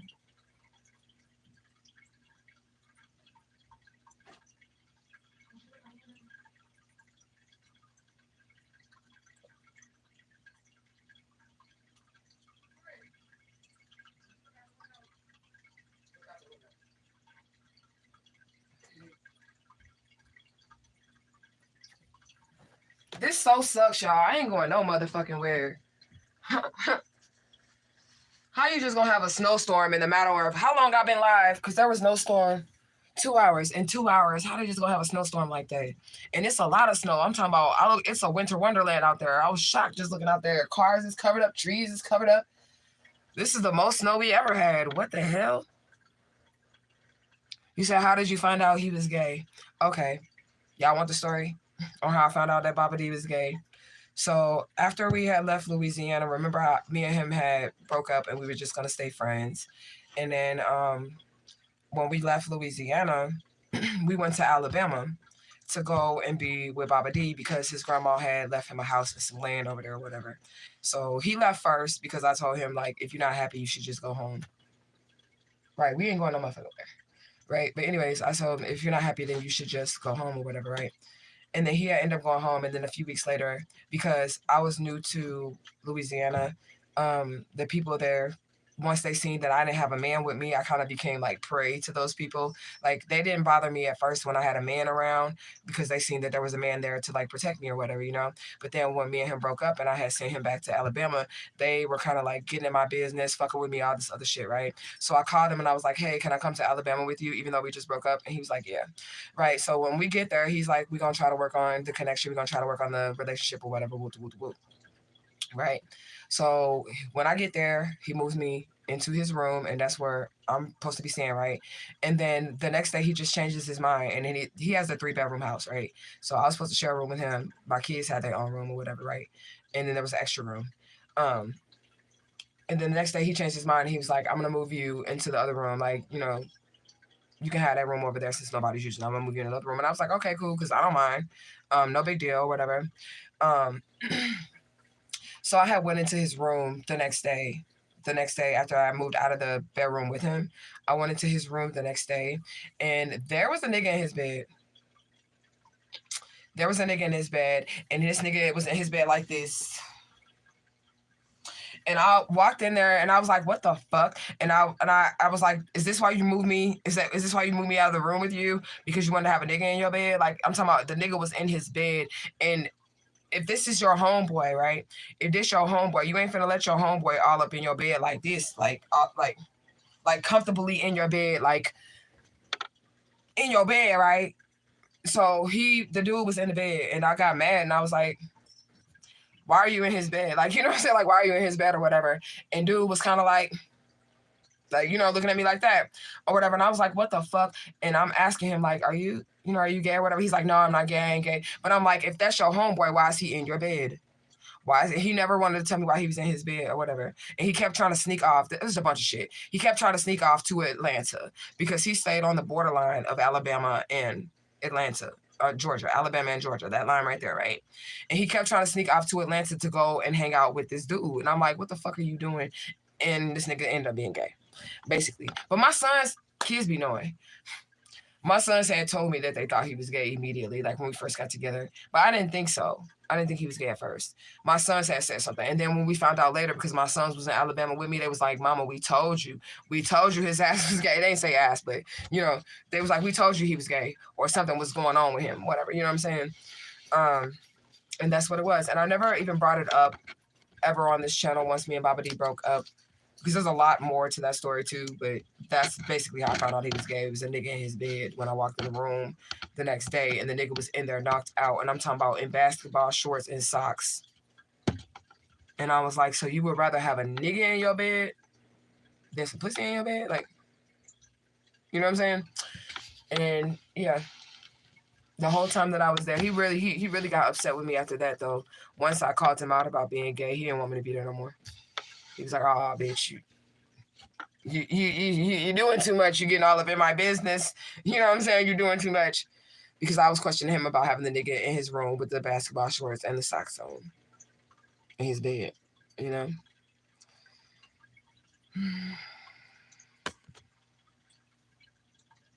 So we are divinely led, 1, 2, 3. So I didn't mean to laugh at that. My bad. This is bad of one of the worst situations I've ever heard in my life. It's one of the worst situations I've ever heard in my life. So I feel your pain, but I hope it doesn't come to that. May you get justice. I hope it doesn't come to that either. That's why I've been trying to handle this the right way. I hope it doesn't come to that either, but I am willing to take that risk, and I'm okay with it. I'm okay with it. I'm willing to take the risk to kill these motherfuckers if I have to. Just so I can be okay, and just so my kids can be okay. Because they're going to be trying to hunt me down for forever, right? If they know that there's nothing being done about it, they're just going to keep on doing what they're doing to try to hurt and harm me. So I'll have to take matters into my own hands. And I need them to know that I'm not afraid to go to jail. I'm not afraid to die. And I'm not scared of them. And even if I died in the process of trying to kill them, I'm okay with that. We just both going to be out of this motherfucker. I'm okay with that. And I do pray that it never comes to that. And, you know, if it does, like I said, I'm going to turn myself in after I do it. So y'all don't have to, y'all just watch it on the TV, okay? So if it does come to that, then I'm not going to make the police chase me or nothing. I'm going to just kill them, and then I'm going to go right to the police station and tell them that I killed them and why I killed them. Ooh, Cook County Sheriff shot dead is what that says. Ooh, that's what it says. So some police officer then got shot dead. The sheriff. And my daddy was the sheriff, y'all. The person that raised me as my dad, he's the sheriff. So it wasn't just like it was like low-ranking, high-ranking. They were all in the fucking police, okay? He said that might be a sign to start meditating on how to do it all at will. Remember, since the pole shift and all the magnetic electricity in the atmosphere, people are getting activated. Yeah. He said, sending love from Detroit again. Thank you. He said, you don't want to be somewhere at a restaurant waiting on your meal and you just right there. I don't know what that thing is. But that little emoji that you put in there, I don't know what that thing is. He said, very scaly skin. Yeah, so you'll know if you run into like a reptilian or something. Their skin ain't gonna be clear at all. He said, I fear nothing but the Lord. That's all I fear. The divine infinite all. That's the only thing that I fear. Some of these spirits kind of be scary. A little bit. You know what I'm saying? But I don't really fear them, like, to the point where I feel like they can do something to me. I know none of these spirits can do anything to me. But I fear God, the divine infinite all, more. I don't fear nothing else but that. And even if I did what I had to do in this situation concerning these people, like I said, I would still get up there and talk to God and be like, see, this is why I did what I did. I wouldn't even, God would know why. The divine would know why exactly I did exactly what I did, you know? You said, can a lot of the reptiles look normal, no skin problems? They usually are going to have some type of eczema. Now I'm not talking about pimples and shit and dark spots. I'm talking about they're going to have some type of eczema or rough patch. If they're a real reptilian, they're going to have some type of eczema or rough patch on their skin. They'll always be like itching and all that shit because they have like they're not going to be able to find the moisture that their skin needs because they need they need to be sprayed like an actual fucking reptile. In a reptile cage, you got to spray them, right? So reptilians their skin is also like, their skin would be pale too. So like if it was a white reptilian, their skin would be like more paler than the regular, you know, white person. Said beetroots, finest hay, 313. Yeah, one of my friends, I seen him on the plane going to Detroit today. He was a good person to me in St. Louis, Eric Braden. I liked him a lot. But I didn't date him or nothing like that. We just went and hang out. We would always hang out, like bop a couple beans and hit the casino. And then I'm psychic, so I would go in the casino with him with my psychic ability and get that money. Because that's what I do. When I go in the casino, I'm definitely using my magic for that shit. Okay? But I've never went to a casino and lost ever in my life. Never went to a casino and lost because I always use my spiritual gifts. I will literally be at the fucking Russian roulette table using telepathy, like, spirit, what number? What number, spirit, what number? And they give it to me. So it is what it is. You say, yes, that's your channel. All right. I'm going to write that down because I'm going to look it up and I'm going to subscribe. I can push on it or whatever. But y'all subscribe to her channel too. All right. I can push your button, but it will take me off of this live to your channel.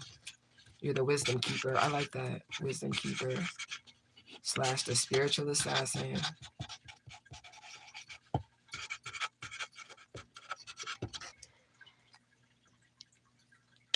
You said wisdom keeper out here making it rain. Okay, I like that too. You said you just finished shoveling an hour ago. Woo. You say you can't leave out the protection until spiritually led. I'll never leave out of the spiritual protection. And even if I had to go hunt these people down, I would still be spiritually protected while I'm doing it. Because God has killers too. I want y'all to understand that. God got killers. God got warriors. He does. He has people that are literally designed to fuck people up and take them off earth. That's why y'all never see me, saying really too much bad about that. Well, I ain't never gonna say nothing bad about the Haitian boat car because you ain't finna be putting no motherfucking shit on me, nigga. Straight up. Okay? But anyways, I won't say nothing really too much bad about what he does because I know that there are warriors and soldiers that the divine has in order on this planet. And some of them are straight up killers. I ain't gonna lie to you. Some of them are straight up killers, but it's like they're doing it righteously. How do you righteously kill a motherfucker? I don't know. I'll show you. The same way I end up killing these motherfuckers if they don't give me my goddamn justice. It'll be righteous, okay? But I'm just saying, God has that. Just like he got healers and just like he got, people that can do certain things or whatever, he also has assassins, okay? Said you covered in snow over here. I can't believe this. This is like crazy. Like, what the hell? Oh, okay, I thought somebody was riding in it. That's their, y'all hear that noise? That's somebody out there in the middle of this fucking blizzard with their snowblower. Patience! You can go get your image now of the flashing lights with the snow. You say it's supposed to be a deep freeze and it starts at 2 a.m. there. So you have ice. Damn, it's everywhere. You said this is the deep freeze of the east in single digits. You know how you wanted to get your video? Oh, it's videoing. Okay, you want me to go outside right now? You can go outside right now if you want to. I'm right here. Ain't nobody gonna do nothing to you, baby. I will beat them up if they try to touch my baby. I know. Box in the snow. I know. Oh, y'all. He tried to do something to me, Baba D. You the one you asked me how I found out he was gay. He tried to do something to me, and I hate that my daughter was even in this position. But he had tried to do something to me after I found out he was gay. I think he was trying to put my stuff out or whatever because I found out he was gay and I was like confronting him about it.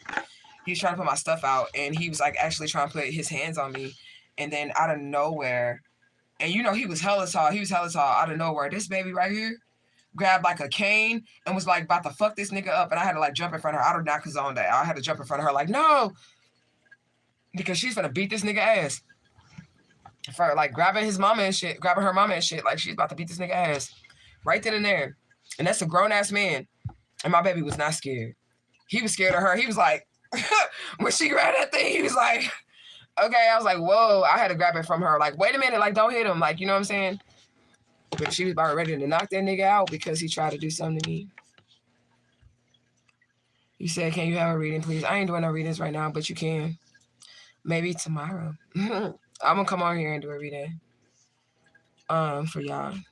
But, or if you want a private, you can always hit me up because that gets my mind off of everything that I'm dealing with. I can focus on y'all.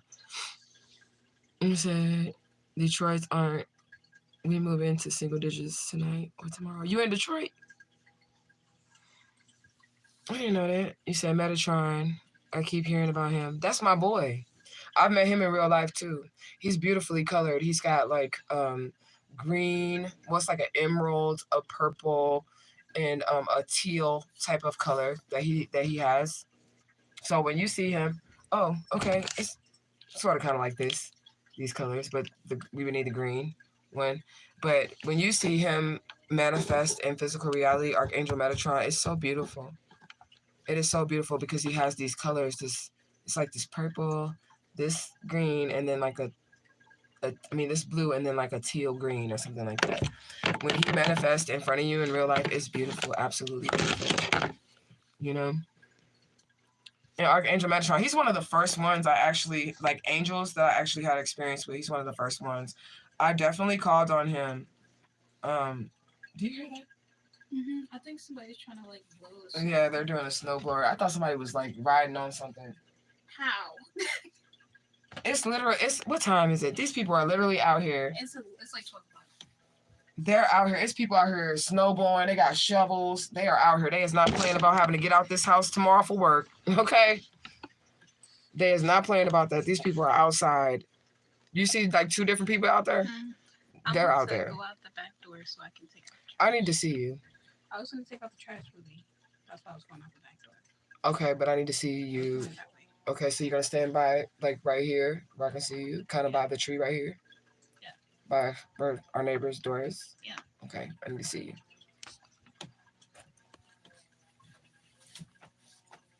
You said, oh, fam is gay. Yeah, he was gay.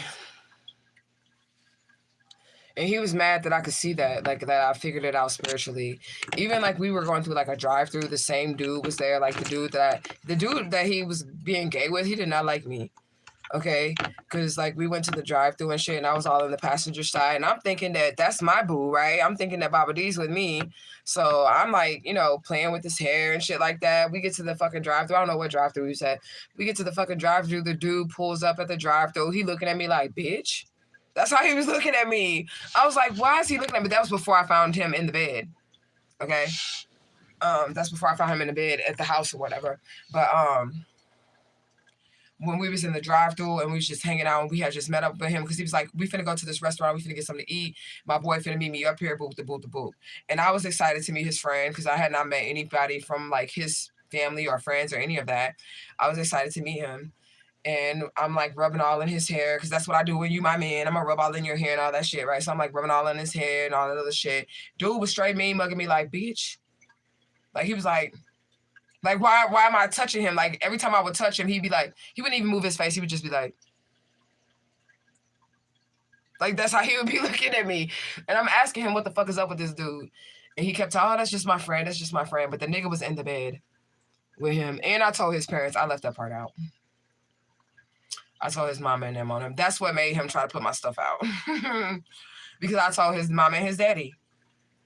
Because he put me out of the room and I was mad about that. I mean, even though I had my own room, I was still mad about it. Because I was like, why you put me out for a penis? Like, what the fuck? Like, what are we doing here? Like, why are we doing that?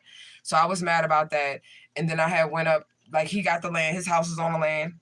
And so this is his house, and then he got some land like all around it. And then you go down the street. His daddy owned the street. His daddy owned the whole street.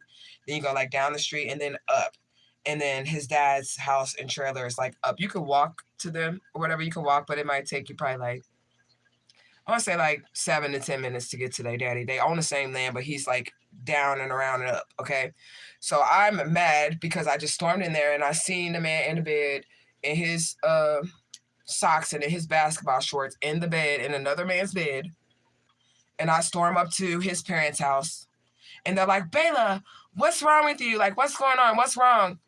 And I'm like, your son got a man in the bed. Like, I told on him, I swear to God. And then it was like, it was over for me and Baba D after that.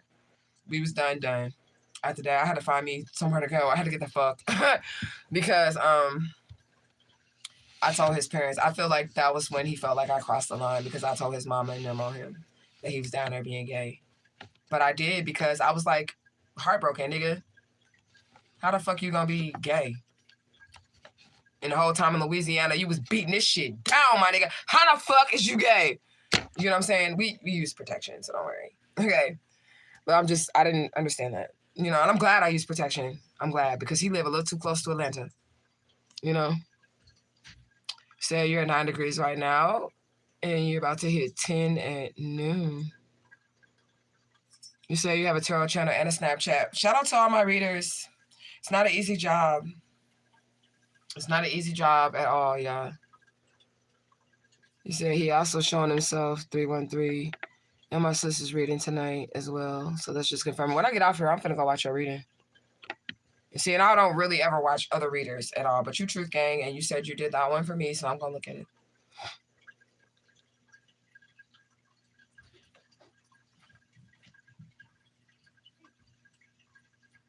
And so you would love to support Detroit's, but let's ask the host, as this is her space.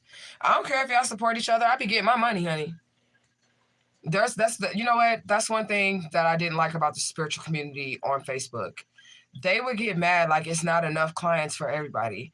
They would try to be in competition with each other, but that's not really what needs to happen here because everybody has a different niche. Like, you might be able to read certain things that I don't read. You might be able to pick up on certain things that I don't pick up on. It might be a client that doesn't mesh well with my energy and goes better with your energy. It's always going to be enough people in the world for everybody to read. If there's like 50 million readers, it's going to be 50 million people and 50 million more that you can read, okay? So I don't care. I ain't never been like that. Ain't nobody taking no money from me because I'm going to get my money one way or another. Spirit going to find me a client. You know what I'm saying? So yeah, you can support Detroit's. Y'all support Rain. I don't give a fuck. I'm going to get my money. Regardless. I've never been that type of reader. I seen the other readers on Facebook and on, just other social media platforms. They are like that, where they get mad or they get jealous because you're getting some type of clientele or whatever. I don't get mad or jealous. And I'm not greedy with it either. Literally, and you can ask my baby this. I'm sure she outside playing in this goddamn snow. But once I get my rent money and my bill money, I'm tapping the fuck out. I don't even be trying to do shit extra. I don't even be trying to get I'm not greedy with it. I don't like, I got to stack my paper up. Let me keep doing readings so I can get all this extra money. Once I get enough, all I need to do is do enough readings to pay my rent. Once I get enough, I'm good. I am good. As long as I got enough to pay my rent. You know what I'm saying? And pay these bills and shit like that. Give me a bag of weed. I'm good. You know?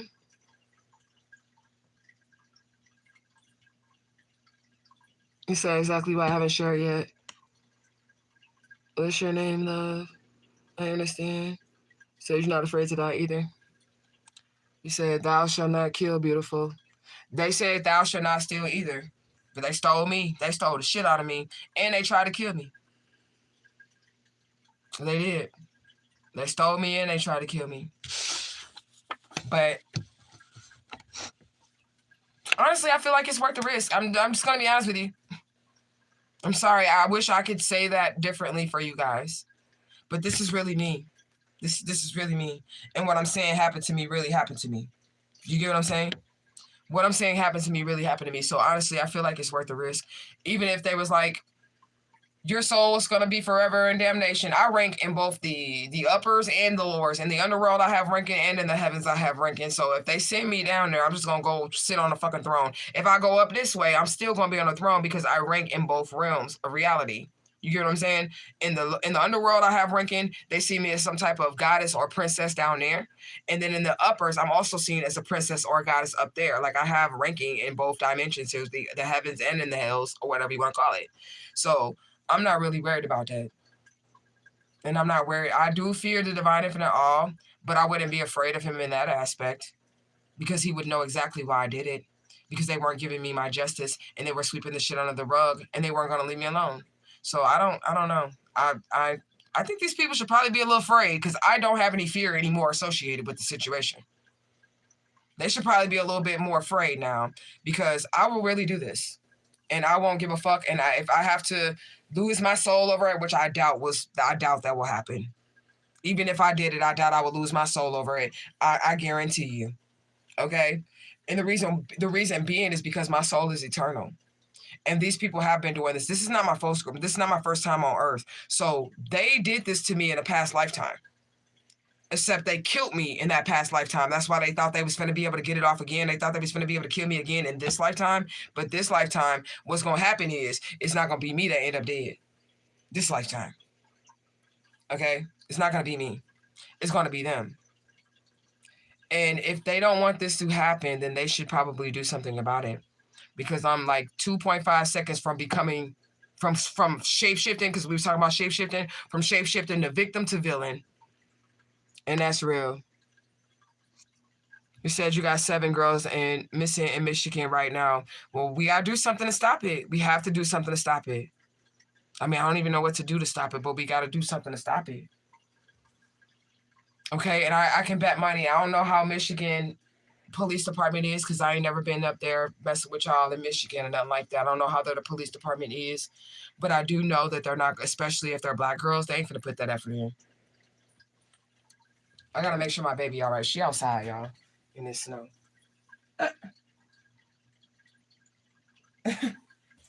I hope my neighbor likes that. My daughter then drew hearts all in the snow in front of my neighbors. in front of my neighbor's snow and shit. She put hearts all in there. Okay. He said, yeah, he was corrupt. He said, that's disgusting, Sage Mom. What's disgusting? All them girls missing? All them kids missing? You said, yeah, they passed their scaly skin as eczema. Right. It's like eczema or something that you're going to, if somebody's a reptilian, they're going to have like, I want to call it eczema, but it's going to be eczema because that's the diagnosis for it. But it's going to be like a real bad eczema. They'll have like patches or they're always itching. He said, probably while the blood drinking is talked about, keep that skin moist. I ain't with that shit neither. I ain't never been with no cannibalistic shit. None of that shit. I am not with that shit. You drew that heart and that's no girl. Is that you or is that a cat? Must be a cat because she ain't say nothing back.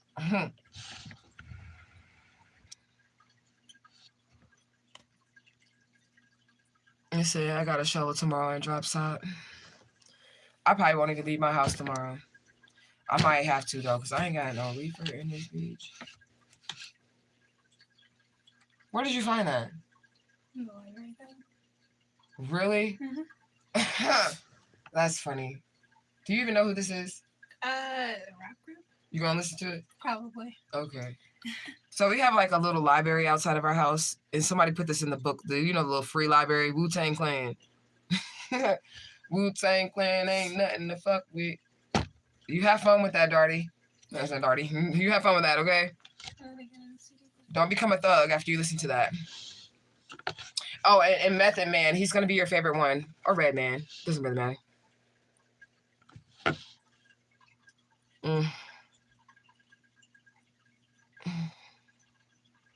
He said, yes, I work with both realms. Angels as your protection. Yeah, I do too. I work with both the light and the darkness.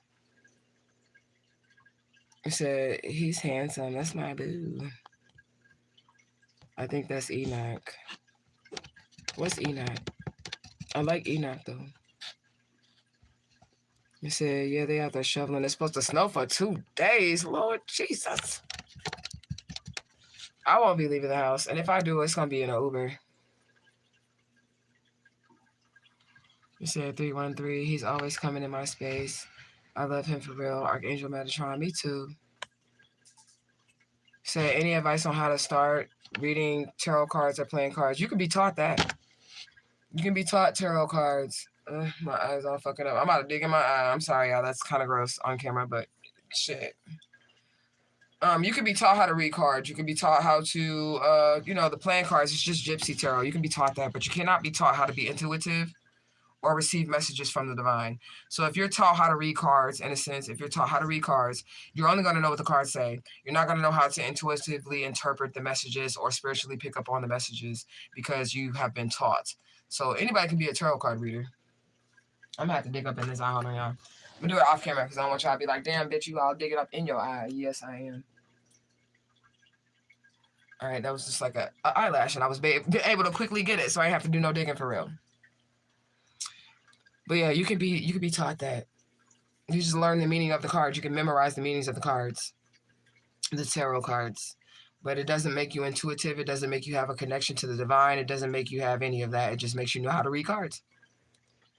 You know? But I'm going to tell you this, though. Before you even pick up a card, you should know how to read the matrix around you. You should know how to pick up on the signs that the spirit is giving you around you in your area before you even, try to read a card or anything. Read the matrix around you first. And that's going to make you a better tarot card reader when you become a tarot card reader. That's going to help you intuitively read things when you read the matrix around you first. So try to pick up on signs from the spirit without no tools at all, with no cards, no nothing. See what's going on around you and see if you're picking up on the messages that the spirit sends you just on a regular basis. And then when you learn how to read those cards, you can combine those two, and then you'll be a real reader. Okay, you won't even need cards. I don't need cards. I use cards for entertainment purposes on this channel, but I don't need cards. So when I do read my clients that be hitting me up or whatever, I usually don't even use cards for them. I just go intuitively for whatever spirit is saying. Now, people pay me for card readings, so that's why I use cards, because that's what I'm getting paid for. I'm getting paid to show them a card, right? But I don't need a card. And you probably don't either if you can learn how to read that matrix.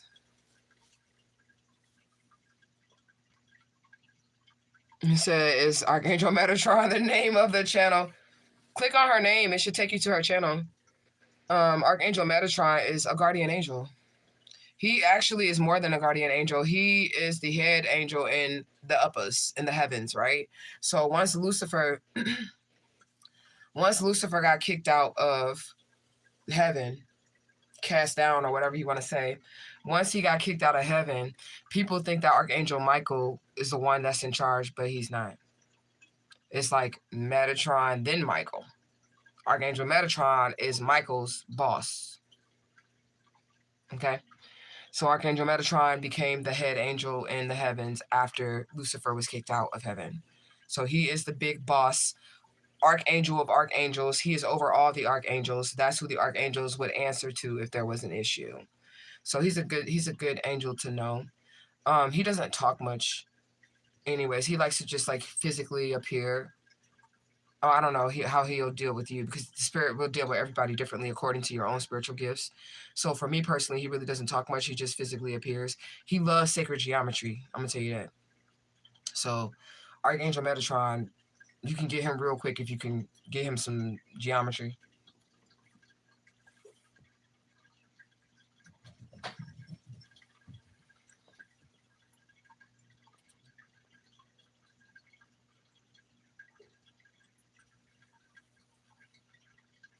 You said something.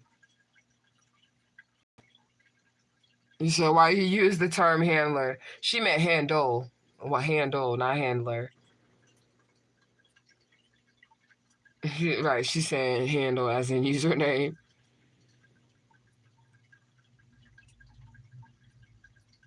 He says, Sage Mo, my other name is my name in the Black Sector community, Intentional Rain, LLC. I promote my business on that channel, but not mainly operate on the other channel.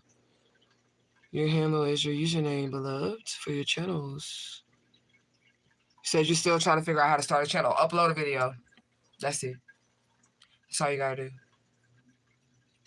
Just upload a video. I was telling my daughter that. She's like, I don't want to be a wannabe YouTuber. I want to be a YouTuber. And I'm like, the moment that you upload a motherfucking video, you're a YouTuber. You're a wannabe when you haven't uploaded a video yet. That's what makes you a wannabe. But once you upload that video, you're a YouTuber.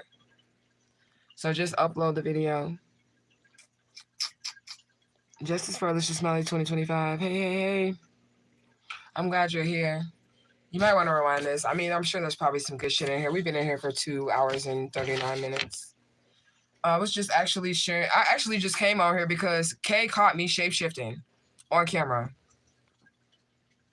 So I wanted to share that with you guys. So I posted a little short. So I went live to tell y'all to go watch that short that Kay sent me of myself shapeshifting on camera. My pupils turn a completely different color than what they are. And then boom, they turn right back. And she caught that shit. And she sent it to me. And I was like, okay, I'm going to share this. I'm going to share this. So please check that out. Said a new baby girl Alicia went missing and the motherfucker had narc ass relationship and unalive her. He is caught but won't, to my knowledge, yet reveal her body yet.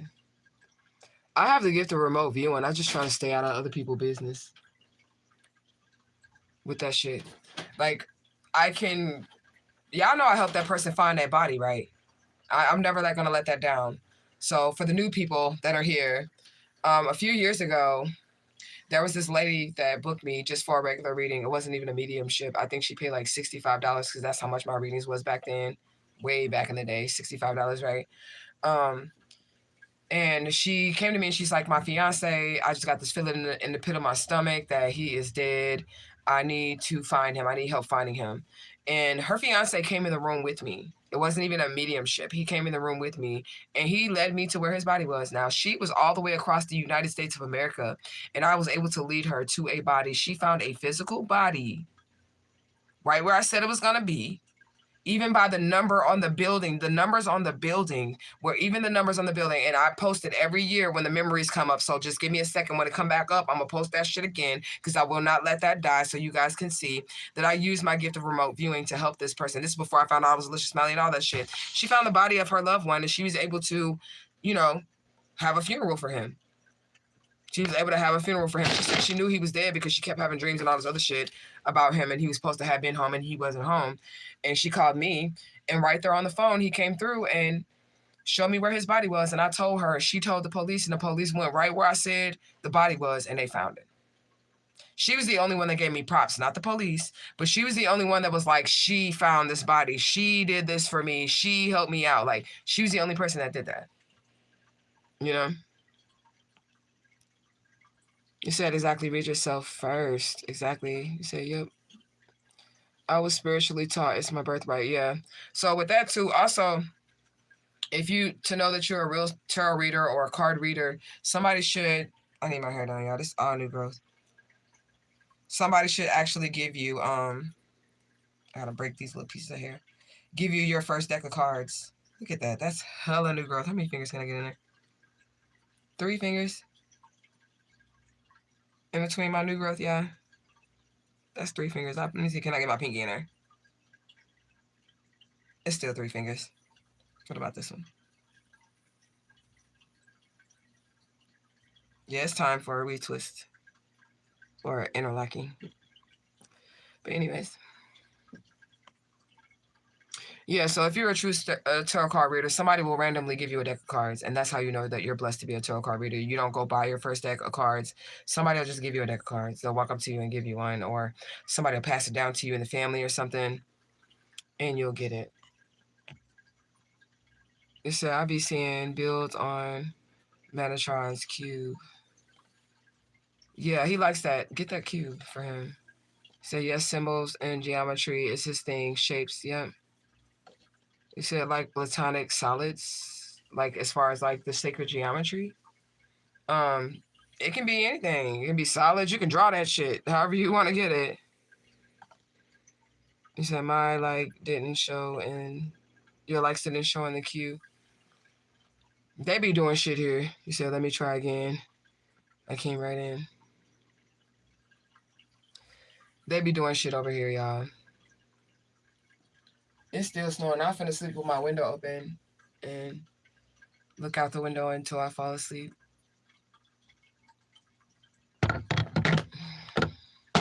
Thank y'all for being here with me. I appreciate y'all so much. Just for hanging out with me. These are my tissues I cried on this live. It's a lot. Oh, there's more. But wait, there's more. All my live tissue cry tissues. Um, I don't know how it's looking, but I might see y'all tomorrow. Okay. I don't know how it's looking. I'm not gonna promise that I'm gonna come on here because every day is a fight for me.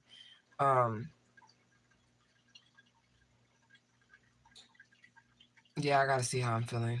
I gotta see how I'm feeling about this and my situation and try to just keep moving forward and all of that because this is hard for me. And I do want to allow myself the time that is needed to do whatever it is that I need to do for myself. And I'm not quite sure what that is at this point in time, but y'all just keep me uplifted in positive energy and we'll see how this works out because I'm not quite sure how this is gonna work out because I mean everything that I said on this live I meant it. Okay? Everything that I said on this live I meant it. Because I'm truth gang and I don't front and I don't fake. I don't attention seek or none of that shit. So if I said it, best believe that that's something that's really crossing my mind and really I'm considering. Okay, so let me take some time to think about some things or something. Maybe I'll be back tomorrow. Okay. You said we stand with you. Trust that. I appreciate y'all because, like I said, I don't have nobody else, and I appreciate that. But yeah, go check that live out. Y'all can tell me what y'all think. Y'all can think I'm possessed or I'm crazy or whatever y'all want to think. Because it's not my fault. And it was definitely involuntary. I did not attempt to try to shapeshift in any way. It just happened. And I told y'all before, it does just happen. But usually I'm under duress when it happens. I'm in some type of situation in which I need to shapeshift to survive. So y'all can check it out. Because that definitely wasn't the situation yesterday. I was just getting on my live trying to get people to bring awareness to my situation, people to know about my situation. So I love you guys so much. Thank y'all for y'all love, y'all loyalty and support. Thank y'all for hanging out with me. And I'll see y'all soon. I ain't gonna say tomorrow. I might see y'all tomorrow, but I'm gonna say soon. So I'm gonna see y'all soon. I love y'all again, and I'm out this bitch.